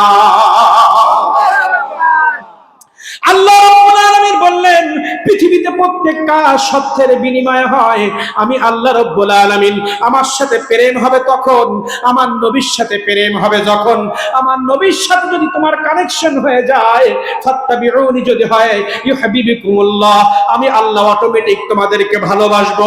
আর আমি আল্লাহ যখন তোমাদের প্রতি ভালোবাসা নিক্ষেপ করব, ওয়ায়াগফির লাকুম যুনুবাকুম, ওয়ায়াগফির লাকুম যুনুবাকুম, আল্লাহ রাসূলকে মাইনাস করলে নামাজ পড়ে আল্লাহ নিবে না, হজ করলে আল্লাহ নিবে না, যাকাত দিলে আল্লাহ নিবে না, দান সদকা করলে আল্লাহ নিবে না। কারণ আপনি যাকাত দিবেন, আল্লাহ ওয়া আতুজ যাকাত, যাকাত দিতে বলেছেন, কোন পদ্ধতিতে দিবেন আমার নবী ছাড়া আপনি শিখতে পারবেন না। আকিমুস সালাহ, এই নামাজ, এই আয়াতের মধ্যে আল্লাহ রাব্বুল আলামিন শুধু বলেছে নামাজ কায়েম করো, আর কিছু বলে নাই। এজন্য আল্লাহ রাব্বুল আলামিন বললেন, পৃথিবীর মধ্যে কোরআন মাজিদ দিয়েছি, এই কোরআন মাজিদের মধ্যে 80 জায়গায় আমি নামাজের, 80 থেকে 82 জায়গায় নামাজের কথা বলেছি। 80 জায়গা, 80 থেকে 82 জায়গায় নামাজের কথা বলেছি। পিতা মাতার খেদমতের জায়গায় 10 থেকে 15 জায়গায় বলেছি। যাকাতের কথা 15 থেকে 20 জায়গায় বলেছি। এমনি ভাবে জিহাদের কথা 30 থেকে 40 জায়গায় বলেছি। হে আমার বান্দা, আমার নবী আমার কাছে কেমন জানবি? আমার নবীর কথা আমি 1 জায়গায় নয়, 2 জায়গায় নয়, 50 জায়গায় নয়, 40 জায়গায় নয়, 1400 জায়গায় আমার নবীর কথা আমি বলেছি। এজন্য তুমি আমার আনুগত্য করতে চাও, মাইয়িতিল্লাহ মাইয়িতির রাসূল, আমার রাসূলের গোলামি করো, আমি আল্লাহ আমার গোলামি হয়ে যাবে। আমার রাসূলের সাথে প্রেমের সম্পর্ক করো, আমি আল্লাহ আমার সাথে প্রেমের সম্পর্ক হয়ে যাবে। আমি বললাম আকিমুস সালাহ, তুমি নামাজ কায়েম করো। এর বেশি কোরআন মাজিদে বলা নেই। যোহরের 4 রাকাত, আসরের 4 রাকাত, মাগরিবের 5 রাকাত, ঈশা 9 রাকাত, এটা কোরআন মাজিদে কোথাও নাই। কেন পড়েন? নবীর কারণে পড়েন। আল্লাহ তাআলা বলেছেন আকিমুস সালাহ, তুমি সমাজের মধ্যে নামাজ কায়েম করো। কোথাও বলে নাই 4 রাকাত 10 রাকাত, কোথাও বলে নাই 4 রাকাত 10 রাকাত 9 রাকাত 4 রাকাত 3 রাকাত, এরকম কোনো উল্লেখ নাই। এজন্য আপনি নামাজ পড়বেন একবার, আল্লাহকে স্মরণ করবেন একবার, আর রাসূলকে স্মরণ করবেন বারবার। আল্লাহ তাআলা বলেছেন আকিমুস সালাহ, তোমরা নামাজ কায়েম করো। এই নামাজ কায়েম করতে গিয়ে ওযু লাগবে কি লাগবে না? নামাজ কায়েম করার জন্য জামাত লাগবে কি লাগবে না? নামাজ কায়েম করার জন্য 13 ফরজ লাগবে কি লাগবে না? নামাজ কায়েম করার জন্য 14টা ওয়াজিব লাগবে কি লাগবে না? নামাজ কায়েম করার জন্য 25টা সুন্নত লাগবে কি লাগবে না? নামাজ কায়েম করার জন্য মসজিদে ঢোকার সময় বিসমিল্লাহির রহমানির রহিম, আল্লাহুম্মা ইফতাহ লি আবওয়াব রাহমাতিক, আল্লাহুম্মা সাল্লি আলা মুহাম্মদ, ইতিকাফের নিয়ত ডান পা আগে দিয়ে ঢুকতে হবে, না নামাজ কায়েম হবে না। আল্লাহ তো কোথাও বলে নাই মসজিদে ঢোকার জন্য 5টা সুন্নাত, 13 ফরজ, 14 ওয়াজিব। কিন্তু আপনি কেন ওয়াজিব মেনে নামাজ পড়েন? আপনি কেন ফরজ মেনে নামাজ পড়েন? কেন মাথায় টুপি দিয়ে নামাজ পড়েন? দাড়ি রাখলেন কেন? ডান পা আগে দেন কেন? বিসমিল্লাহ আগে পড়েন কেন? আল্লাহ রাব্বুল আলামিন বললেন, আমি হুকুম করব একবার, আমাকে ডাকবা একবার, কিন্তু শত শতবার আমার নবীকে ডাকা লাগবে। আমি আল্লাহ একবার বলেছি আকিমুস সালাহ, আর আমার নবী কতগুলো সালাত কায়েম করার জন্য আমার নবী ওযুতে 7টা ধাপ দিলেন, মসজিদে ঢোকার 5টা সুন্নত দিলেন, বেরোনোর 5টা সুন্নত দিলেন, 13টা ফরজ আবিষ্কার করলেন, 14টা ওয়াজিব আবিষ্কার করলেন, হাত তোলা সুন্নত, হাত বাঁধা সুন্নত, রুকু 2 রুকুর মাঝখানে একটু দেরি করা সুন্নাত। এই যে কাজগুলো আমি তোমাদেরকে দিলাম, এটা তো আমি আল্লাহ বলি নাই, আমার নবী তোমাদেরকে শিখাইছে। নবী করিম সাল্লাল্লাহু আলাইহি ওয়াসাল্লাম ছাড়া খানা খেয়ে ইবাদত হবে না। আল্লাহ বলেছে জীবন বাঁচানো ফরজ, খাও 3 বেলা। খাওয়ার কথা আল্লাহ বলে নাই। আল্লাহ তাআলা বলেছেন তুমি খাও 3 বেলা, পেটটাকে 4 ভাগ করে 2 ভাগ খাওয়ার, 1 ভাগ পানি 1 ভাগ ফাঁকা রাখতে। আল্লাহ বলেছে না, আল্লাহ বলে নাই। আমার নবী বলেছে একটু পেটটারে ফাঁকা রেখে খাও, ডায়াবেটিস প্রেসার হবে না, তোমার কোনো রোগ হবে না। এইটা কে বলেছে? আল্লাহ বলে নাই, আমার নবী বলেছে। এজন্য আল্লাহ তাআলা বললেন ইদা যুকিরতু যুকিরতা মাই।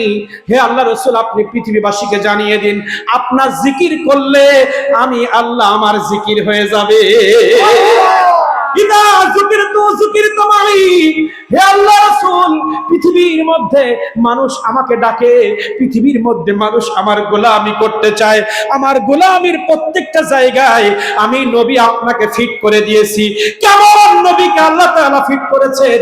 আপনি আযান দিবেন আল্লাহকে খুশি করার জন্য, আপনি আযান দিবেন পৃথিবীর মুসলমানদেরকে, মুমিনদেরকে মসজিদে নেওয়ার জন্য, কিন্তু আশহাদু আন্না মুহাম্মাদার রাসূলুল্লাহ এই শব্দ বাদ দিলে আযান হবে না, ওই আযানে আপনি মুসল্লি পাবেন না। আল্লাহ রাব্বুল আলামিন বললেন 5 বার মসজিদ থেকে তাওহীদের বাণী সমাজে মসজিদগুলোতে মুয়াজ্জিন প্রচার করবে, কিন্তু আমি আল্লাহ আমার সাথে আমার নবী মুহাম্মদুর রাসূলুল্লাহর নাম যদি মুয়াজ্জিন না নেয়, ওই আযান হবে না, ওই আযানে মুসল্লি পাওয়া যাবে না। আল্লাহ রাব্বুল আলামিন বললেন সিজদা দিবা আমাকে, নামাজ পড়বা আমার জন্য, কিন্তু নামাজের মধ্যে আমার নবীর দুরূদ না পড়লে ওই নামাজ হবে না। নামাজের ভিতর কাউকে সালাম দেওয়া যায় না, নামাজের ভিতর কাউকে সালাম দেওয়া যায় না, নবীকে সালাম না দিলে নামাজ তো ভাই হয় না। নামাজের ভিতর কাউকে সালাম দেওয়া যায় না, নামাজের ভিতর কাউকে সালাম দেওয়া যায় না, নবীকে সালাম না দিলে নামাজ তো ভাই হয় না। আত্তায়াতুর মধ্যে আমার নবী সালাম দেন না, আত্তাহিয়াতু লিল্লাহি ওয়াস সালাওয়াতু ওয়াত তাইয়্যিবাতু আসসালামু আলাইকা আইয়ুহান নবী, আসসালামু আলাইকা আইয়ুহান নবী। হে নবী আপনাকে সালাম, আপনাকে সালাম। কিন্তু আল্লাহ শরীয়ত করে দিয়েছে নামাজের মধ্যে কেউ কাউকে সালাম দিতে পারবে না। সেই আল্লাহ তাআলা বলতেছেন নামাজ আমার জন্য, নামাজ পড়বা সিজদা দিবা আমি আল্লাহ আমার জন্য, কিন্তু ওই নামাজের মধ্যে আমার নবীর সুন্নাত যদি না থাকে ওই নামাজ কবুল হবে না। সিজদা দিতে হয় আল্লাহর জন্য, সিজদার মধ্যে সুবহান রাব্বিয়াল আলা এটা আমার নবী শিখাইছেন, রুকুর মধ্যে সুবহান রাব্বিয়াল আযীম এটা আল্লাহ পড়তে বলেন, আমার নবী শিখাইছে। রব্বানা লাকাল হামদ হামদান কাসীরান কাসীরান তাইয়িবান মুবারাকান ফি, এটা আল্লাহ শেখায় নাই, আমার নবীজি শেখায় গেছে। তাশাহুদ আল্লাহ শেখায় নাই, আমার নবীজি শেখায় গেছে। নামাজের মধ্যে দুরুদে মুবারাকা, আত্তাহিয়াতুর পরে দুরুদে মুবারাকা, এটা আল্লাহ শেখায় নাই, আল্লাহ তাআলা আমার নবীজির মাধ্যমে শেখায় গেছেন। আল্লাহ রাব্বুল আলামিন বললেন, আমি কাবা শরীফ তাওয়াফ করতে বলেছি, আমি মানুষকে হজ করতে বলেছি, কিন্তু হজ আমার নবীর তরিকায় করতে হবে। সব জায়গায় আল্লাহ তাআলা আমার নবীকে ফিট করেছেন। ইদা যুকিরতু যুকিরতা মাই, হে নবী, আপনাকে মাইনাস করার কোনো সামান্য জাররা পরিমাণ সুযোগ আমি রাখি নাই। নামাজে আপনি, আজানে আপনি, পিতামাতার খেদমতের মধ্যে আপনি খানা খাবেন, খানা খাওয়ার সময় আপনি পেট ভরে খাইলেন, আপনার পেট ভরে গেল, কিন্তু দস্তরখানা না বিছায় খাইলে সওয়াব হবে না। কেলেমেন্টু দস্তরখানা বিছাতে হবে, একটা লোকমা পড়ে গেলে উঠাইতে হবে, কে শিখাইছে? নামাজের মধ্যে আপনি সুন্নত আদায় আদবের সাথে দাঁড়াবেন, আপনি কাঁধ বরাবর হাত উঠাইবেন, এখানে হাত বাঁধবেন, আস্তে আস্তে রুকুতে যাবেন, তাসবিহ পড়বেন, এগুলোকে আল্লাহ শিখাইছে? আল্লাহ শিখায় নাই। এজন্য আল্লাহ তাআলা বলছেন, তুমি একবার আমাকে ডাকলে নবীকে ডাকা লাগবে 10 বার। আল্লাহ রাব্বুল আলামিন বলতেছেন, হে পৃথিবীর মানুষ, তোমরা শোনো, আমি তোমাদের সৃষ্টিকর্তা, রিজিক দাতা, সন্তান দেওয়ার মালিক আমি, রিজিক দেওয়ার মালিক আমি, পৃথিবীর সব ক্ষমতার মালিক আমি আল্লাহ। আমাকে ইবাদত করা ছাড়া তোমার কোনো পথ নাই। তোমাকে সকালে আমাকে ডাকতে হবে, দুপুরে আমাকে ডাকতে হবে, রাতে আমাকে ডাকতে হবে। আমার ইবাদত না করে তুমি জান্নাত পাইবা না। পৃথিবীতে 40 থেকে 80 হাজার মাখলুক আমি সৃষ্টি করেছি, সবাই আমার মুখাপেক্ষী, আমি কারোর মুখাপেক্ষী নই। সবাই আমার কাছে হাত পাতে, আমি কারোর কাছে হাত পাতি না। আমি কারোর জিকির করি না, সবাই আল্লাহ আল্লাহ করে, আমি কারোর জিকির করি না। সবাই আমার জিকির করে, আমি কারোর জিকির করি না। কিন্তু বান্দা, আমার নবীকে চিনুনি? আমার নবী কেমন নবী জানুনি? পৃথিবীর মধ্যে আমি কারোর জিকির করি না, সবাই আমি আল্লাহ আমার জিকির করে। কিন্তু তোমাদেরকে আমি জানাইয়া দিলাম, ইন্নাল্লাহ ওয়া মালাইকাতুহু ইউসাল্লুনা আলান নবী ইয়া আইয়ুহাল্লাযীনা আমানু সাল্লু আলাইহি ওয়া সাল্লিমু তাসলিমা। হে পৃথিবীর মানুষ, তোমরা সবাই আল্লাহ আল্লাহ করো, তোমরা সবাই আমার জিকির করো, কারণ তোমরা আমার মুখাপেক্ষী, আমি তোমাদের মুখাপেক্ষী নাই। কুল হুয়াল্লাহু আহাদ আল্লাহুস সামাদ লাম ইয়ালিদ ওয়া লাম ইউলাদ ওয়া লাম ইয়াকুল লাহু কুফুয়ান আহাদ। আমি কারোর মুখাপেক্ষী নই, তোমরা আমার মুখাপেক্ষী। আমার কাছে চাওয়া ছাড়া তোমাদের উপায় নাই। বেশি যদি বাহাদুরি করো, ক্ষমতার পাওয়ার দেখাও, টাকার পাওয়ার দেখাও, একটু রোগ হলে যদি তোমার হাসপাতালে যাও, তখন তো আমার কাছে হাত তোলা ছাড়া তোমার কোনো পথ থাকে না। ডাক্তার তোমাকে বলে দিয়েছে বাড়ি গিয়ে আল্লাহ আল্লাহ করেন, মেডিসিনে কাজ হবে না, কোনো রিপোর্টে কাজ হবে না। এইবার শুধু মসজিদে দৌড়ায়, যখন ঘের ডুবে যায় মসজিদে দৌড়ায়, মাথা ব্যথা হলে মসজিদে দৌড়ায়, ডায়াবেটিস বেড়ে গেলে মসজিদে দৌড়ায়। যতক্ষণ পর্যন্ত সুস্থ থাকে ততক্ষণ পর্যন্ত মসজিদ চিনে না, আল্লাহকে চিনে না, আল্লাহ রসুলকে চিনে না। যখন একটা পায়ে আঘাত লাগে, যখন চক্ষু হারাই ফেলায়, তখন শুধু আল্লাহ আল্লাহ জিকির করে। এজন্য বান্দা, আল্লাহ রাব্বুল আলামিন বলছেন, তোমরা সবাই আমার জিকির করো, তোমরা সবাই আল্লাহ আল্লাহ করো, আমি তোমাদের জিকির করি না। কিন্তু যে নবীর আলোচনা, এ দেলোয়ার হোসাইন, তুমি যে নবীর আলোচনার মাহফিল সাজাইছো, হে দেলোয়ার হোসাইন, তুমি যে জনাবে মুহাম্মদুর রাসূলুল্লাহর মিলাদুন নবীর মাহফিল সাজাইছো, এই নবী কেমন একটু জেনে যাও। ওই জিয়াউর রহমান কোরআন থেকে তোমাকে জানাইছে, কি বলতেছে? ইন্নাল্লাহা, নিশ্চয় আমি আল্লাহ তাআলা, ইন্নাল্লাহা, নিশ্চয় আমি আল্লাহ তাআলা, ওয়া মালাইকাতুহু, আমার ফেরেশতারা, ইউসাল্লুনা আলান নবী, আমার নবীর উপরে কন্টিনিউ রহমত, বরকত, দুরূদ মুবারাকা পড়ে। ইউসাল্লুনা মুজারে, অতীত, বর্তমান, ভবিষ্যৎ, পাস্ট, প্রেজেন্ট, ফিউচার। আল্লাহ রাব্বুল আলামিন বললেন, হে আদম, তোমাকে যখন আমি পৃথিবীতে পাঠাই নাই তখন আমার নবীকে আমি স্মরণ করেছি। তুমি এই পৃথিবীতে গিয়েছো তখন স্মরণ করেছি। এখন পৃথিবী রানিং চলতেছে, এখনো আমি ইসাল্লুনা, মুজারে যারা মাদ্রাসার ছাত্র আছে বলতে পারবে, ইসাল্লুনা গ্রামাটিক্যাল এমন একটি শব্দ যেটা অতীতে হয়েছে। যে কোনো একটা কাজ, যে কোনো একটা ইবাদত অতীতেও হয়েছে, এখনো হচ্ছে, কিয়ামত পর্যন্ত হবে, তাকে বলে মুজারে। ইউসাল্লুনা, আমার আল্লাহ তাআলা বললেন আমি আগেও নবী নবী করেছি, এখনো আসমানে বসে আমি নবী নবী করতেছি। কিয়ামতের ময়দানে যখন সব ধ্বংস হয়ে যাবে, মানুষগুলো সব মারা যাবে, মানুষগুলো সব মারা যাবে, বিল্ডিং গুলো সব চানাচুর হয়ে যাবে, পৃথিবী যখন মরুভূমি হয়ে যাবে, আল্লাহ বলে ডাকার কেউ থাকবে না, কবর থেকে সবাই উঠে দাঁড়াবে। দাঁড়িয়ে দাঁড়িয়ে যখন ইয়া নাফসি বলবে, তখন শুধু একটাই আমল, ইয়া নাফসি, আল্লাহ কখন বিচার করবে, আল্লাহ কখন বিচার করবে, ইয়া নাফসি বলবে। সেই সময় আমি আল্লাহ আমার নবীর দুরূদ চালু রাখবো। কি প্রেম আল্লাহ তাআলা আমার নবী কি করেছেন। তাহলে যে আল্লাহ সব সময় নবী নবী করে, আমরা নবী থেকে মাইনাস হতে পারবো? সাহাবায়ে কেরাম বলতেছেন, রাসূল দৈনিক কত সময় আমি আপনার উপরে দুরূদ পড়বো, আপনাকে স্মরণ করব?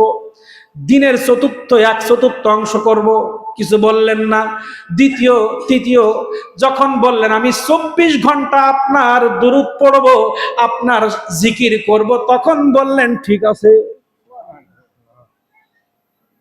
24 ঘন্টা যদি দুরূদের আমল করেন আর কোনো আমল লাগে না,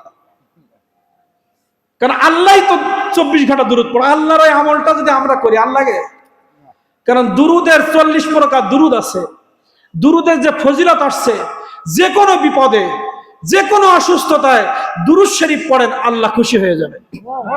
আল্লাহ তাআলা বললেন, হে পৃথিবীর মানুষ, তোমরা মুহাব্বতের সাথে, ভালোবাসার সাথে আমি আমার নবী মুহাম্মদুর রাসূলুল্লাহর উপরে একবার যদি দুরূদ শরীফ পড়ো, আমি আল্লাহ আসমান থেকে 10 বার তোমাদের উপরে রহমত নাজিল করব।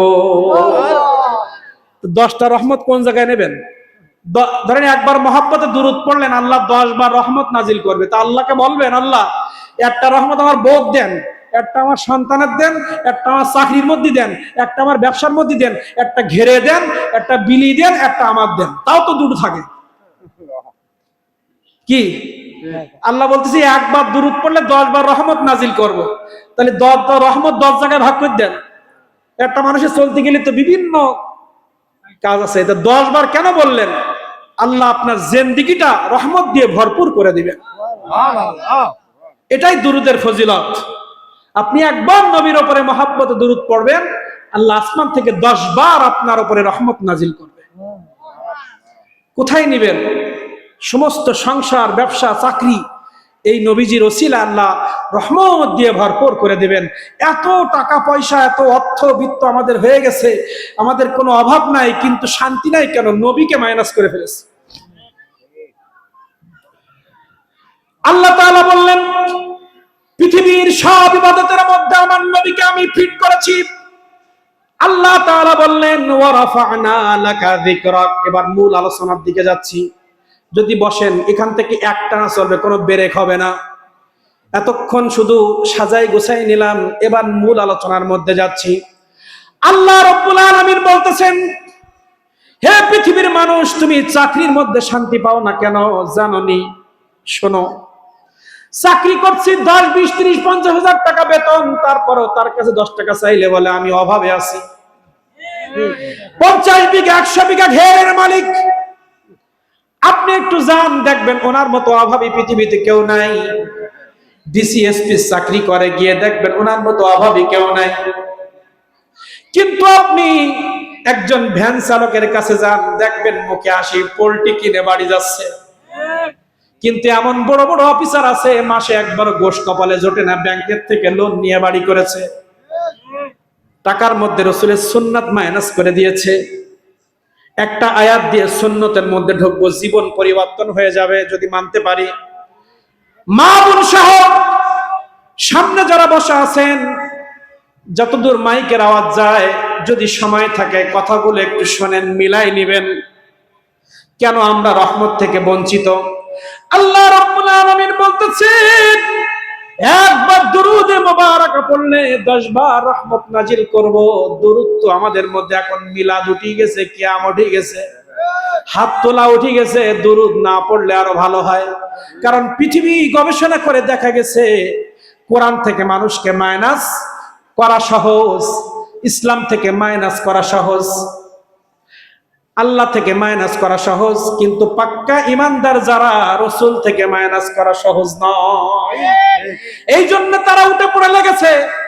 আল্লাহ নিয়ে ব্যঙ্গচিত্র করে না কেউ, কোরআন মাজিদ নিয়ে ব্যঙ্গচিত্র নয়। পৃথিবীতে যত কাফের, মুশরিক, মুনাফিক, যত বেয়াদবি ব্যঙ্গচিত্র করেছে আমার নবীজিকে নিয়ে করেছে। কারণ তারা জানে নবী মুহাম্মদুর রাসূলুল্লাহ পৃথিবীর জমিনে যদি না আসতেন, আল্লাহ আসমান থেকে কোরআন জমিনে পাঠাইতেন না। আল্লাহ রাব্বুল আলামিনের হাবিব মুহাম্মদুর রাসূলুল্লাহ যদি পৃথিবীর জমিনে না আসতো, একটা মসজিদও খুঁজে পাওয়া যাইতো না। আল্লাহ রাব্বুল আলামিন নবী মুহাম্মদুর রাসূলুল্লাহকে যদি পৃথিবীর জমিনে না পাঠাইতো, জাহেলি যুগের মধ্যে কন্যা সন্তানদেরকে সবাই গজব মনে করত। জাহেলি যুগে যেমন কন্যা সন্তানকে জ্যান্ত পুঁতে ফেলতো, এখনো সেই কাজ চলতো। কিন্তু ফেসবুক, ইউটিউব খুললে দেখা যায় ছোট্ট ছোট্ট মেয়েদের উপরে নির্যাতন, স্ত্রীদের উপরে নির্যাতন, বান্ধবীর উপরে নির্যাতন, কেউ প্রেম করে নির্যাতন করে, কেউ বিয়ে করে, কেউ সন্তানের করে। ওই জাহেলি যুগের রক্ত কিছু কিছু মনে হয় বাংলাদেশও আছে। নবী মুহাম্মদুর রাসূলুল্লাহ যদি পৃথিবীর জমিনে না আসতো, নারী যদি বোরকা খুঁজে পেত না, যে বোরকা পরার কারণে পৃথিবীর মানুষগুলো তাকে স্যালুট দেয়, মা বলে ডাকে, বোন বলে ডাকে, ইজ্জত দেয়, সম্মান দেয়। একজন যদি বোরকা ছাড়া মাথার চুল বের করে মেকআপ করে রাস্তা দিয়ে যায়, সবাই বলে ম্যাডাম আসেন চা খান। কিন্তু বোরকা দিয়ে সুন্দর করে সেজে গেলে সবাই বলে অমুকের মেয়েটা কত ভদ্র, দেখো আল্লাহ তাকে জান্নাত নসিব করুক। আর ওই বেগানা মহিলাকে ডেকে চা খাওয়ালে কি হবে? দুইটা একসাথে জাহান্নামে যাবে। বেগানা মহিলা মা, আপনারা যদি মাথার চুলটা ফেরে মেকআপ করে রাস্তা দিয়ে যান, শয়তান যেমন আপনাকে দেখে লজ্জা পায়, আল্লাহ লানাত আপনার উপরে বর্ষণ হয়, এলাকার মানুষগুলো আপনাকে গালি দেয়। আর যখন আপনি বোরকা পরে মাথার চুলটা ঢেকে আদবের সাথে রাস্তা দিয়ে যাবেন, আল্লাহর ফেরেশতা বলবে জান্নাতি মেয়ে যাচ্ছে। আল্লাহর ফেরেশতারা আল্লাহর কাছে আপনার জন্য দোয়া করবে।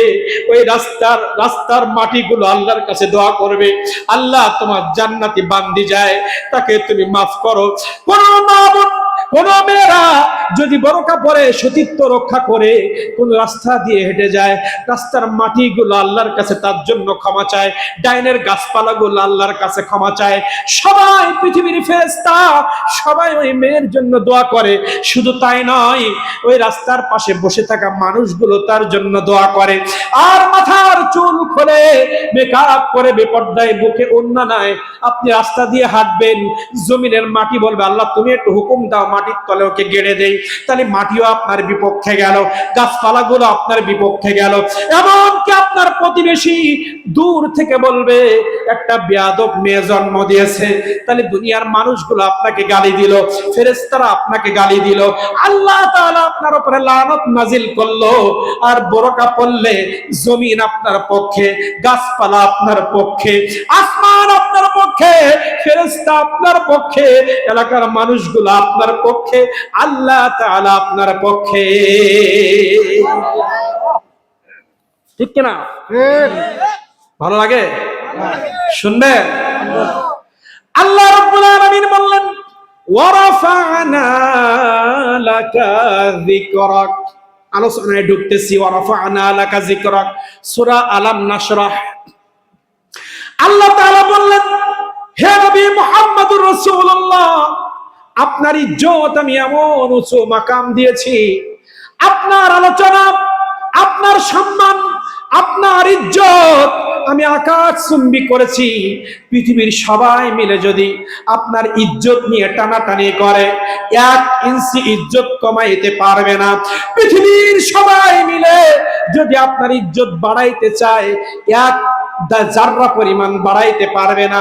পৃথিবীর মানুষ যদি আপনার ইজ্জত করে, তার ইজ্জত সমাজে বাড়বে, আপনার বাড়বে না, তার বাড়বে। আপনার যদি কমায়, তার কমবে, আপনার কমবে না। ইজ্জত দিয়েছেন কে? আল্লাহ রাসূলের ইজ্জত দিয়েছেন কে? আল্লাহ তাআলা ওয়া রাফা'না লাকা যিকরাক, আপনার আলোচনা, আপনার সম্মান, আপনার মর্যাদা আমি আকাশচুম্বী করেছি। যে আপনার আলোচনা বেশি করবে, যে নবী বেশি করবে, সমাজের মধ্যে তার সম্মান আমি বাড়িয়ে দিব। ইদা যুকিরতু যুকিরতা মাই। আর আল্লাহ রাসূল এই আয়াতের ব্যাখ্যায় বললেন, মান যাকারানি যাকারাল্লাহ। মান মানে যে ব্যক্তি যাকারানি, আমি নবী আমার জিকির করবে, যাকারাল্লাহ, সে যেন আল্লাহর জিকির করলো। কে বলছেন?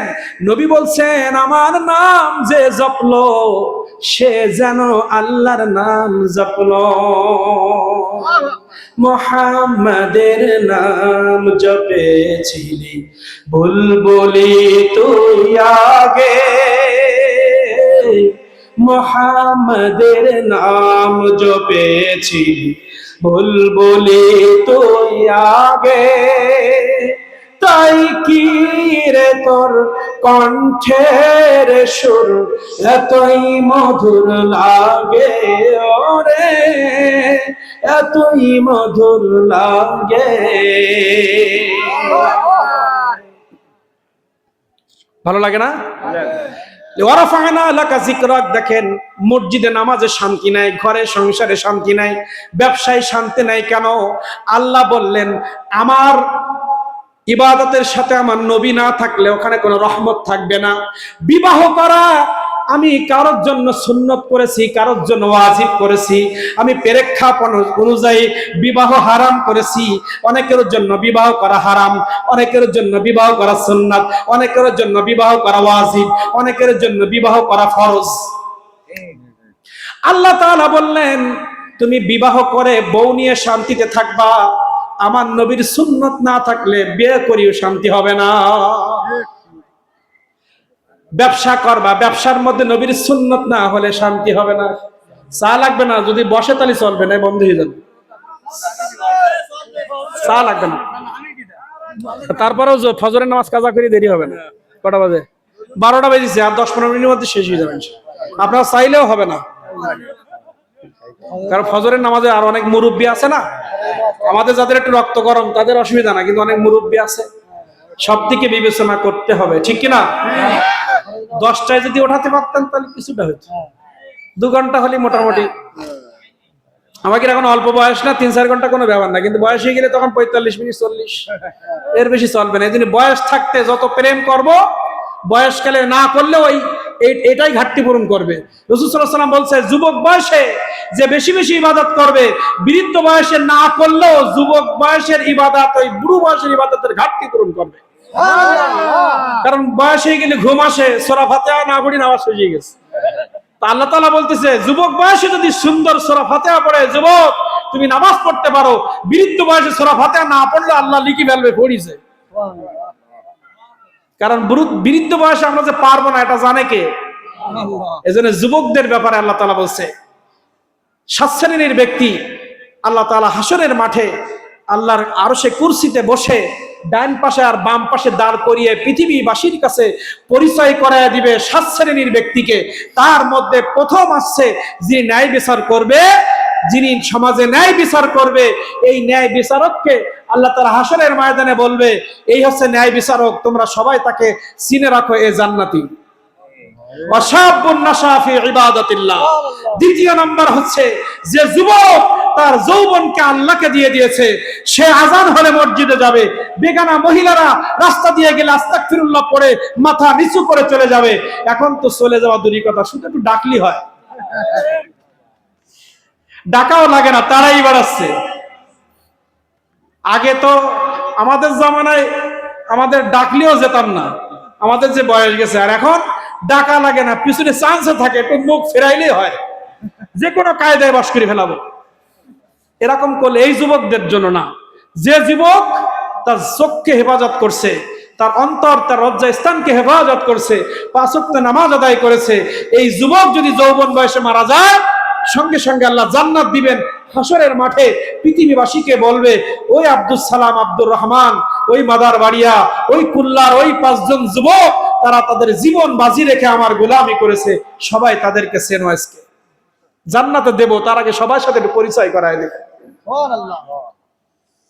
এভাবে 7টা নাম আছে, ওদিকে যাচ্ছি না। তা আজকে আমাদের শান্তি নেই কেন? মসজিদে যাচ্ছি ফরজ আদায় করতে, কিন্তু ঢোকার সময়, মসজিদে ঢোকার সময় 5টা সুন্নত আদায় করতে বলেছেন আমার নবী, আল্লাহ বলে নাই। 5টা সুন্নত কি? বিসমিল্লাহ বলে ঢুকতে হবে, ডান পা আগে দিতে হবে, আল্লাহুম্মা আফতাহ লি আবওয়াব রাহমাতিক বলতে হবে, আমার দয়ার নবীর উপরে দুরূদ শরীফ পড়তে হবে। 5 নাম্বার, ইতিকাফের নিয়ত করতে হবে। ইতিকাফ মানে রমজানের 10 দিন, রমজানের 1 দিন, এবং ওয়াজিব ইতিকাফ, মানতের ইতিকাফ 1 দিন বা 2 দিন বা 3 দিন। যখনই আপনি 10 দিন করেন, 1 দিন করেন আর 3 দিন করেন, ওই ইতিকাফের সময় এমন ভাবে নিয়ত করতে হয়, এই 10 দিন পৃথিবীর কাউকে আমি চিনি না, আমি আল্লাহকে চিনি, আমি আল্লাহ ছাড়া আর কারোর সাথে কথা বলবো না। মসজিদে ঢুকবে আর চাঁদ ওঠার আগ পর্যন্ত কারোর সাথে কথা নাই, আমি আল্লাহকে ছাড়া কাউকে চিনি না, আমি আল্লাহর প্রিয় বান্দা হওয়ার জন্য ইতিকাফে এসেছি, এই নিয়ত করে ইতিকাফে যেতে হয়। তাহলে ওটা তো রমজানের ইতিকাফ। আর মসজিদে 5 ওয়াক্ত নামাজে ঢোকার সময় যে ইতিকাফের কথা আছে, এটা 15 থেকে 20 মিনিটের ইতিকাফ। আমি মসজিদে ঢুকলাম, যতক্ষণ নামাজ শেষ না হবে, আমার ডাইনে চেয়ারম্যান কি বায়ে মেম্বার আমি চিনি না, আমার ডাইনে ভ্যান চালক না আমার চাচা না খালু আমরা চিনি না। আজকে যদি ইতিকাফের নিয়ত করে মসজিদে যেতে পারতাম, তাহলে আমার ডাইনের কে আছে বায়ে কে আছে আমি জানতাম না। আমরা ইতিকাফের নিয়ত করি না বিধায় বামে যদি দেখি আমার শত্রু, আমি উঠে ওই লাইনে চলে যাই, আর বামে যদি থাকে ফকির, চেয়ারম্যান উঠে আরেক জায়গায় চলে যায়, ওই গরিবের পাশে আমি দাঁড়াবো।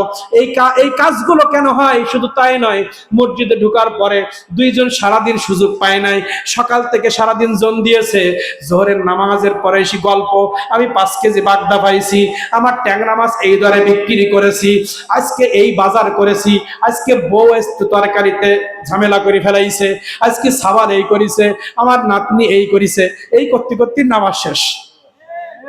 যদি ইতিকাফ করতে এত গল্প করার সুযোগ ছিল না। তো রাসূলের সুন্নাত আমি মসজিদের মধ্যে বাস্তবায়ন করতে পারি নাই বিধায় আমার নামাজের মধ্যে চোখে পানি নাই, গীবত, গল্প, পরনিন্দা সব মসজিদে ঢুকে গেছে এখন, যেগুলো হারাম। আজানের পরে নামাজ শেষ হওয়ার আগ পর্যন্ত দুনিয়াবি সব কথা বলা হারাম। হ্যাঁ, মসজিদে দুনিয়ার কথা বলবেন নামাজের পরে, সেটা মাসলা মাসায়েল, কারোর বাস দেওয়া কথা না। নিজের জীবন পরিবর্তনের জন্য মাসলা জানা এবং ইসলামের দিন প্রতিষ্ঠার কথা বলা, ভালো ভালো কথা বলা, যেটা আল্লাহ খুশি হবে এমন কোন কথা মসজিদে বলা যাবে, তাও নামাজের পরে। কিন্তু আমরা মসজিদে ইতিকাফের নিয়ত করতে পারি না বিধায় গিয়ে দেখি কার পাশে বসা যায়, ওর পাশে বসলে আমার দলের ভোটটা চাওয়া যাবে, ও আমার দলের লোক, এর পাশে বেশি গল্প করে। আর যদি দেখো আমার দলের না, তো ওখান থেকে আরেক জায়গায় যায়। কত রে বাবা, 4, 5, 8টা 10টা দল, 20-30টা দল বাংলাদেশে, যে যে দল করে তার পাশে না হলে সে নামাজ পড়ে না। কোথায় গেছে এই ইতিকাফ? ইতিকাফ মানে কি? আমি আল্লাহকে সেজদার জন্য ঢুকেছি, যে দলের লোক মসজিদে আসবে সবাই আল্লাহর বান্দা, আমি কাউকে চিনি না, আমি আল্লাহকে চিনি। ডানে যে হয় থাক, আমি আমার ইবাদত করে আমি চলে যাব। মসজিদে আমার নবীজির সুন্নত নাই বিদায় ইমামের তেলাওয়াত করে ইমাম মজা পায় না, মুসল্লি নামাজ পড়ে চোখে পানি আসে না। কিরাত বড় হলে বয়ান যদি 1:30 থেকে 1:35 হয়, কত গলা খাকারি, মনে হয় গলা ফ্রেশ করা মেশিন, গলা ফ্রেশ করা মেশিন মসজিদ। ওই জায়গায় দুনিয়ার কোন জায়গায় আমি দেখলাম চার দোকানে সিনেমা দেখার সময় 3 ঘন্টা সিনেমার মধ্যে একবারও কাশি দেবে না, কাশির শব্দ যদি একটা ডায়লগ মিস হয়, একটা কাশি দিলে একটা ডায়লগ মিস হয়ে যাবে। এমন একটা খেলা চলতেছে, এমন একটা সিনেমা চলতেছে, এ বাদ দিয়ে নামাজও পড়ার দরকার নেই, কিন্তু পাকিস্তান ভারতের খেলা দেখছে। আছে না এরকম? আছে। এমন একটা সিনেমা চলতেছে, আল্লাহ এমন টেস্টের একটা জায়গা, ও বাদ দিয়ে নামাজ পড়ে কাজা আদায় করবে, এ তো আর কাজা আদায় করা যাবে না, ঠিক কিনা? এইসব করে কি ইবাদতে মজা হবে? এই গলা খাকারি কেন আসে আমরা বুঝি না। 8:30টায় খেলা শুরু হবে, 8:15 জামাত শুরু হয়েছে, ইমাম সাহেব বড় কেরাত ধরিছে, দেখতেছে গলা খাকারি যদি না দিই তাহলে প্রথম বলটা মিস হয়ে যাবে, এজন্য গলা খাকারি দিয়ে আয়াত ছোট করাই, কোন রকম নামাজ পড়ি, প্রথম বলটা আগে দেখতে হবে, কারণ আমি ইতিহাসে সাক্ষী হতে চাই, আমি অমুক খেলার প্রথম বলটা আমি দেখেছি। গল্প করতে হবে না? পদ্মা সেতু যখন হয়েছে তখন কেউ পেশাব করে উদ্বোধন করেছে, কেউ নাক খুলে উদ্বোধন করেছে, আবার কেউ 90-র উপরে গাড়ি চালায় অ্যাক্সিডেন্ট করে জীবন দিয়ে উদ্বোধন করেছে। কেউ চিন্তা করেছে পদ্মা সেতুর প্রথম দরজা খুলে দিয়েছে, আমি পেশাব করে ইতিহাস সাক্ষী হব, পদ্মা সেতুতে প্রথম পেশাব করেছে অমুক। স্ক্রু একটা ঢেলা দিয়ে সে পৃথিবীর ইতিহাসে সাক্ষী হবে, পদ্মা সেতুর প্রথম নাট ঢেলা আমি করেছি। প্রথম যে গাড়ি চালা অ্যাক্সিডেন্ট করেছিল তার রিপোর্টটা ফেসবুক ইউটিউবে দিয়েছিল, 90+, 95+ গাড়ি চালা, আবার ভিডিও করেছে সামনে। ও জানে আমার অ্যাক্সিডেন্ট হবে, তারপরেও 95-র উপরে চালাইছে কেন?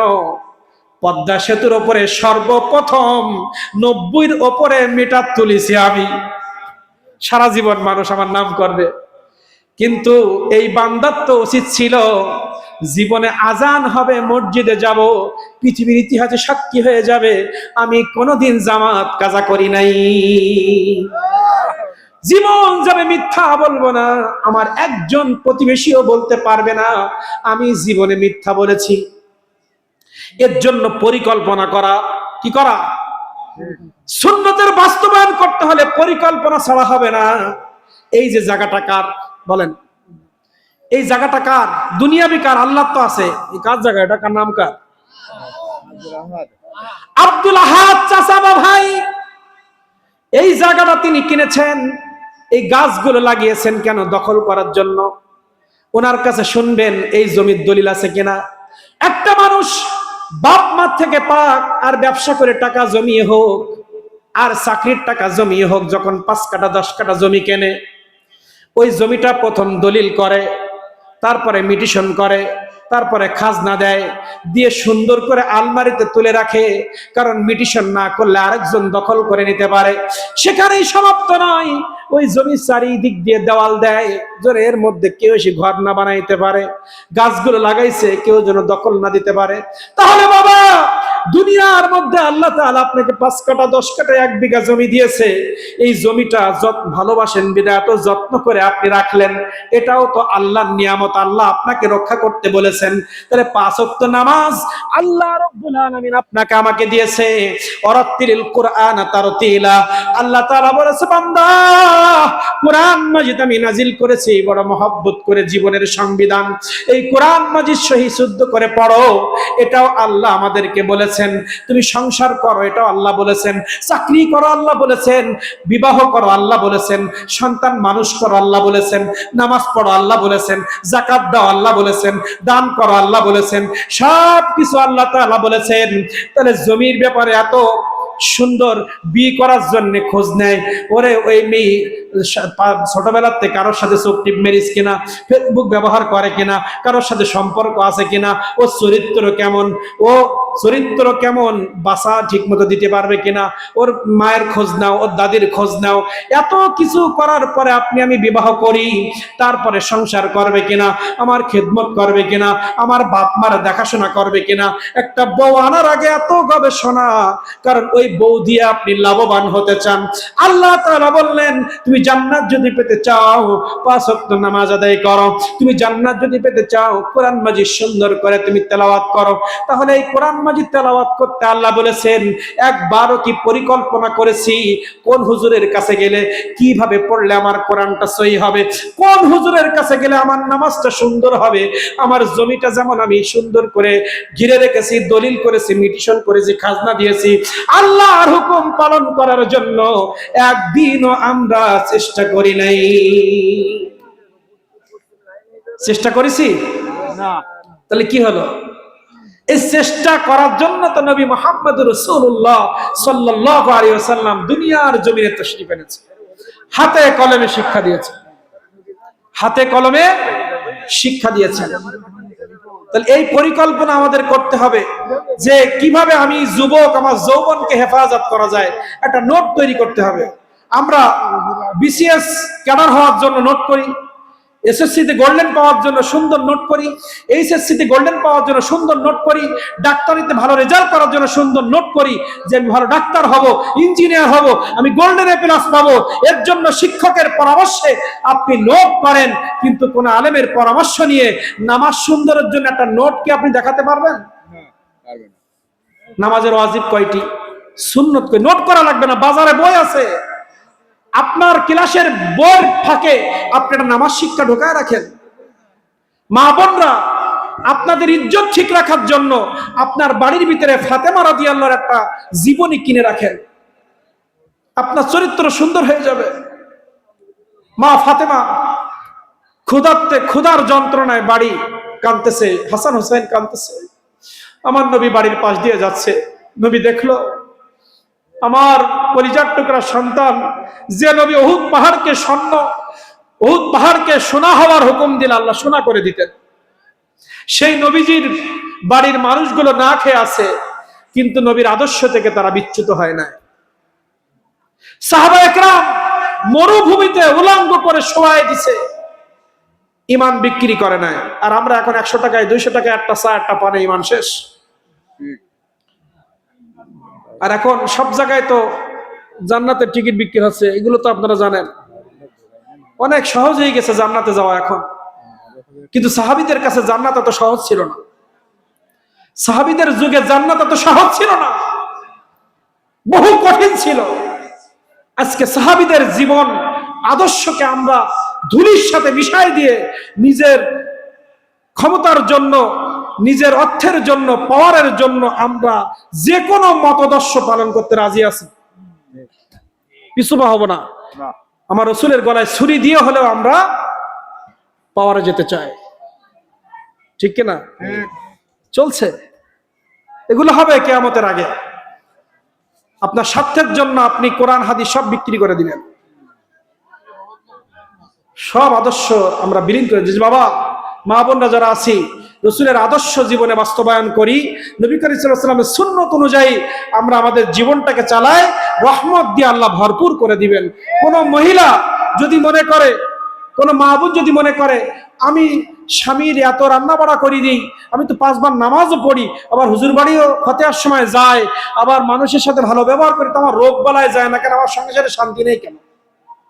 আল্লাহ তাআলা বলছেন, হে আমার বান্দি, তুমি আমার নবীর সুন্নত মোতাবেক চলো, তুমি বোরকাটা পরো, তুমি বেগানা পুরুষের সামনে যেও না, তোমার সংসারে শান্তি দিয়ে ভরাই দিব আমি। তোমার স্বামীর সাথে তর্ক করো না, স্বামীর সাথে চিল্লায় কথা বলো না, তাহলে তোমার সংসারে বরকত দিয়ে ভরে দিব আমি। তুমি সিরিয়ালের ধারে পাশে যেও না, বরকত দিয়ে ভরে দেব আমি। এত স্বামীর খেদমত, এত ওলির দরবারে যাওয়ার পরে শান্তি নেই কেন? সিরিয়ালে যান কেন? সিরিয়ালের ডিম দেখেন বলে তো আপনার কাছ থেকে আল্লাহ শান্তি উঠায় নিছে। বেপর্দায় চলেন বিদায় অন্য আমলগুলো দিয়েও আল্লাহ আপনার বরকত দিচ্ছে না। আপনি যদি একটা কলসে পানি ঢালেন, এই কলসের এক সাইড ছিদ্র থাকলে পানি সব পড়ে যাবে, তাহলে আপনি মাথার কাপড় ফেলাই দিলেন মানে আপনি ইসলামের মধ্যে ছিদ্র করলেন। ওই ছিদ্র ইসলামের মধ্যে নামাজ ঢুকালেও বেরিয়ে যাবে, বেরিয়ে যাবে। আপনি পর্দা করলেন না মানে আপনি ইসলামে ছিদ্র করে দিলেন, আপনার আমলের মধ্যে ছিদ্র হয়ে গেছে, ওই আমল আর কাজে আসতেছে না, বেরিয়ে যাচ্ছে। এজন্য ছিদ্র আটকাতে হবে, এর জন্য পরিকল্পনা করতে হবে।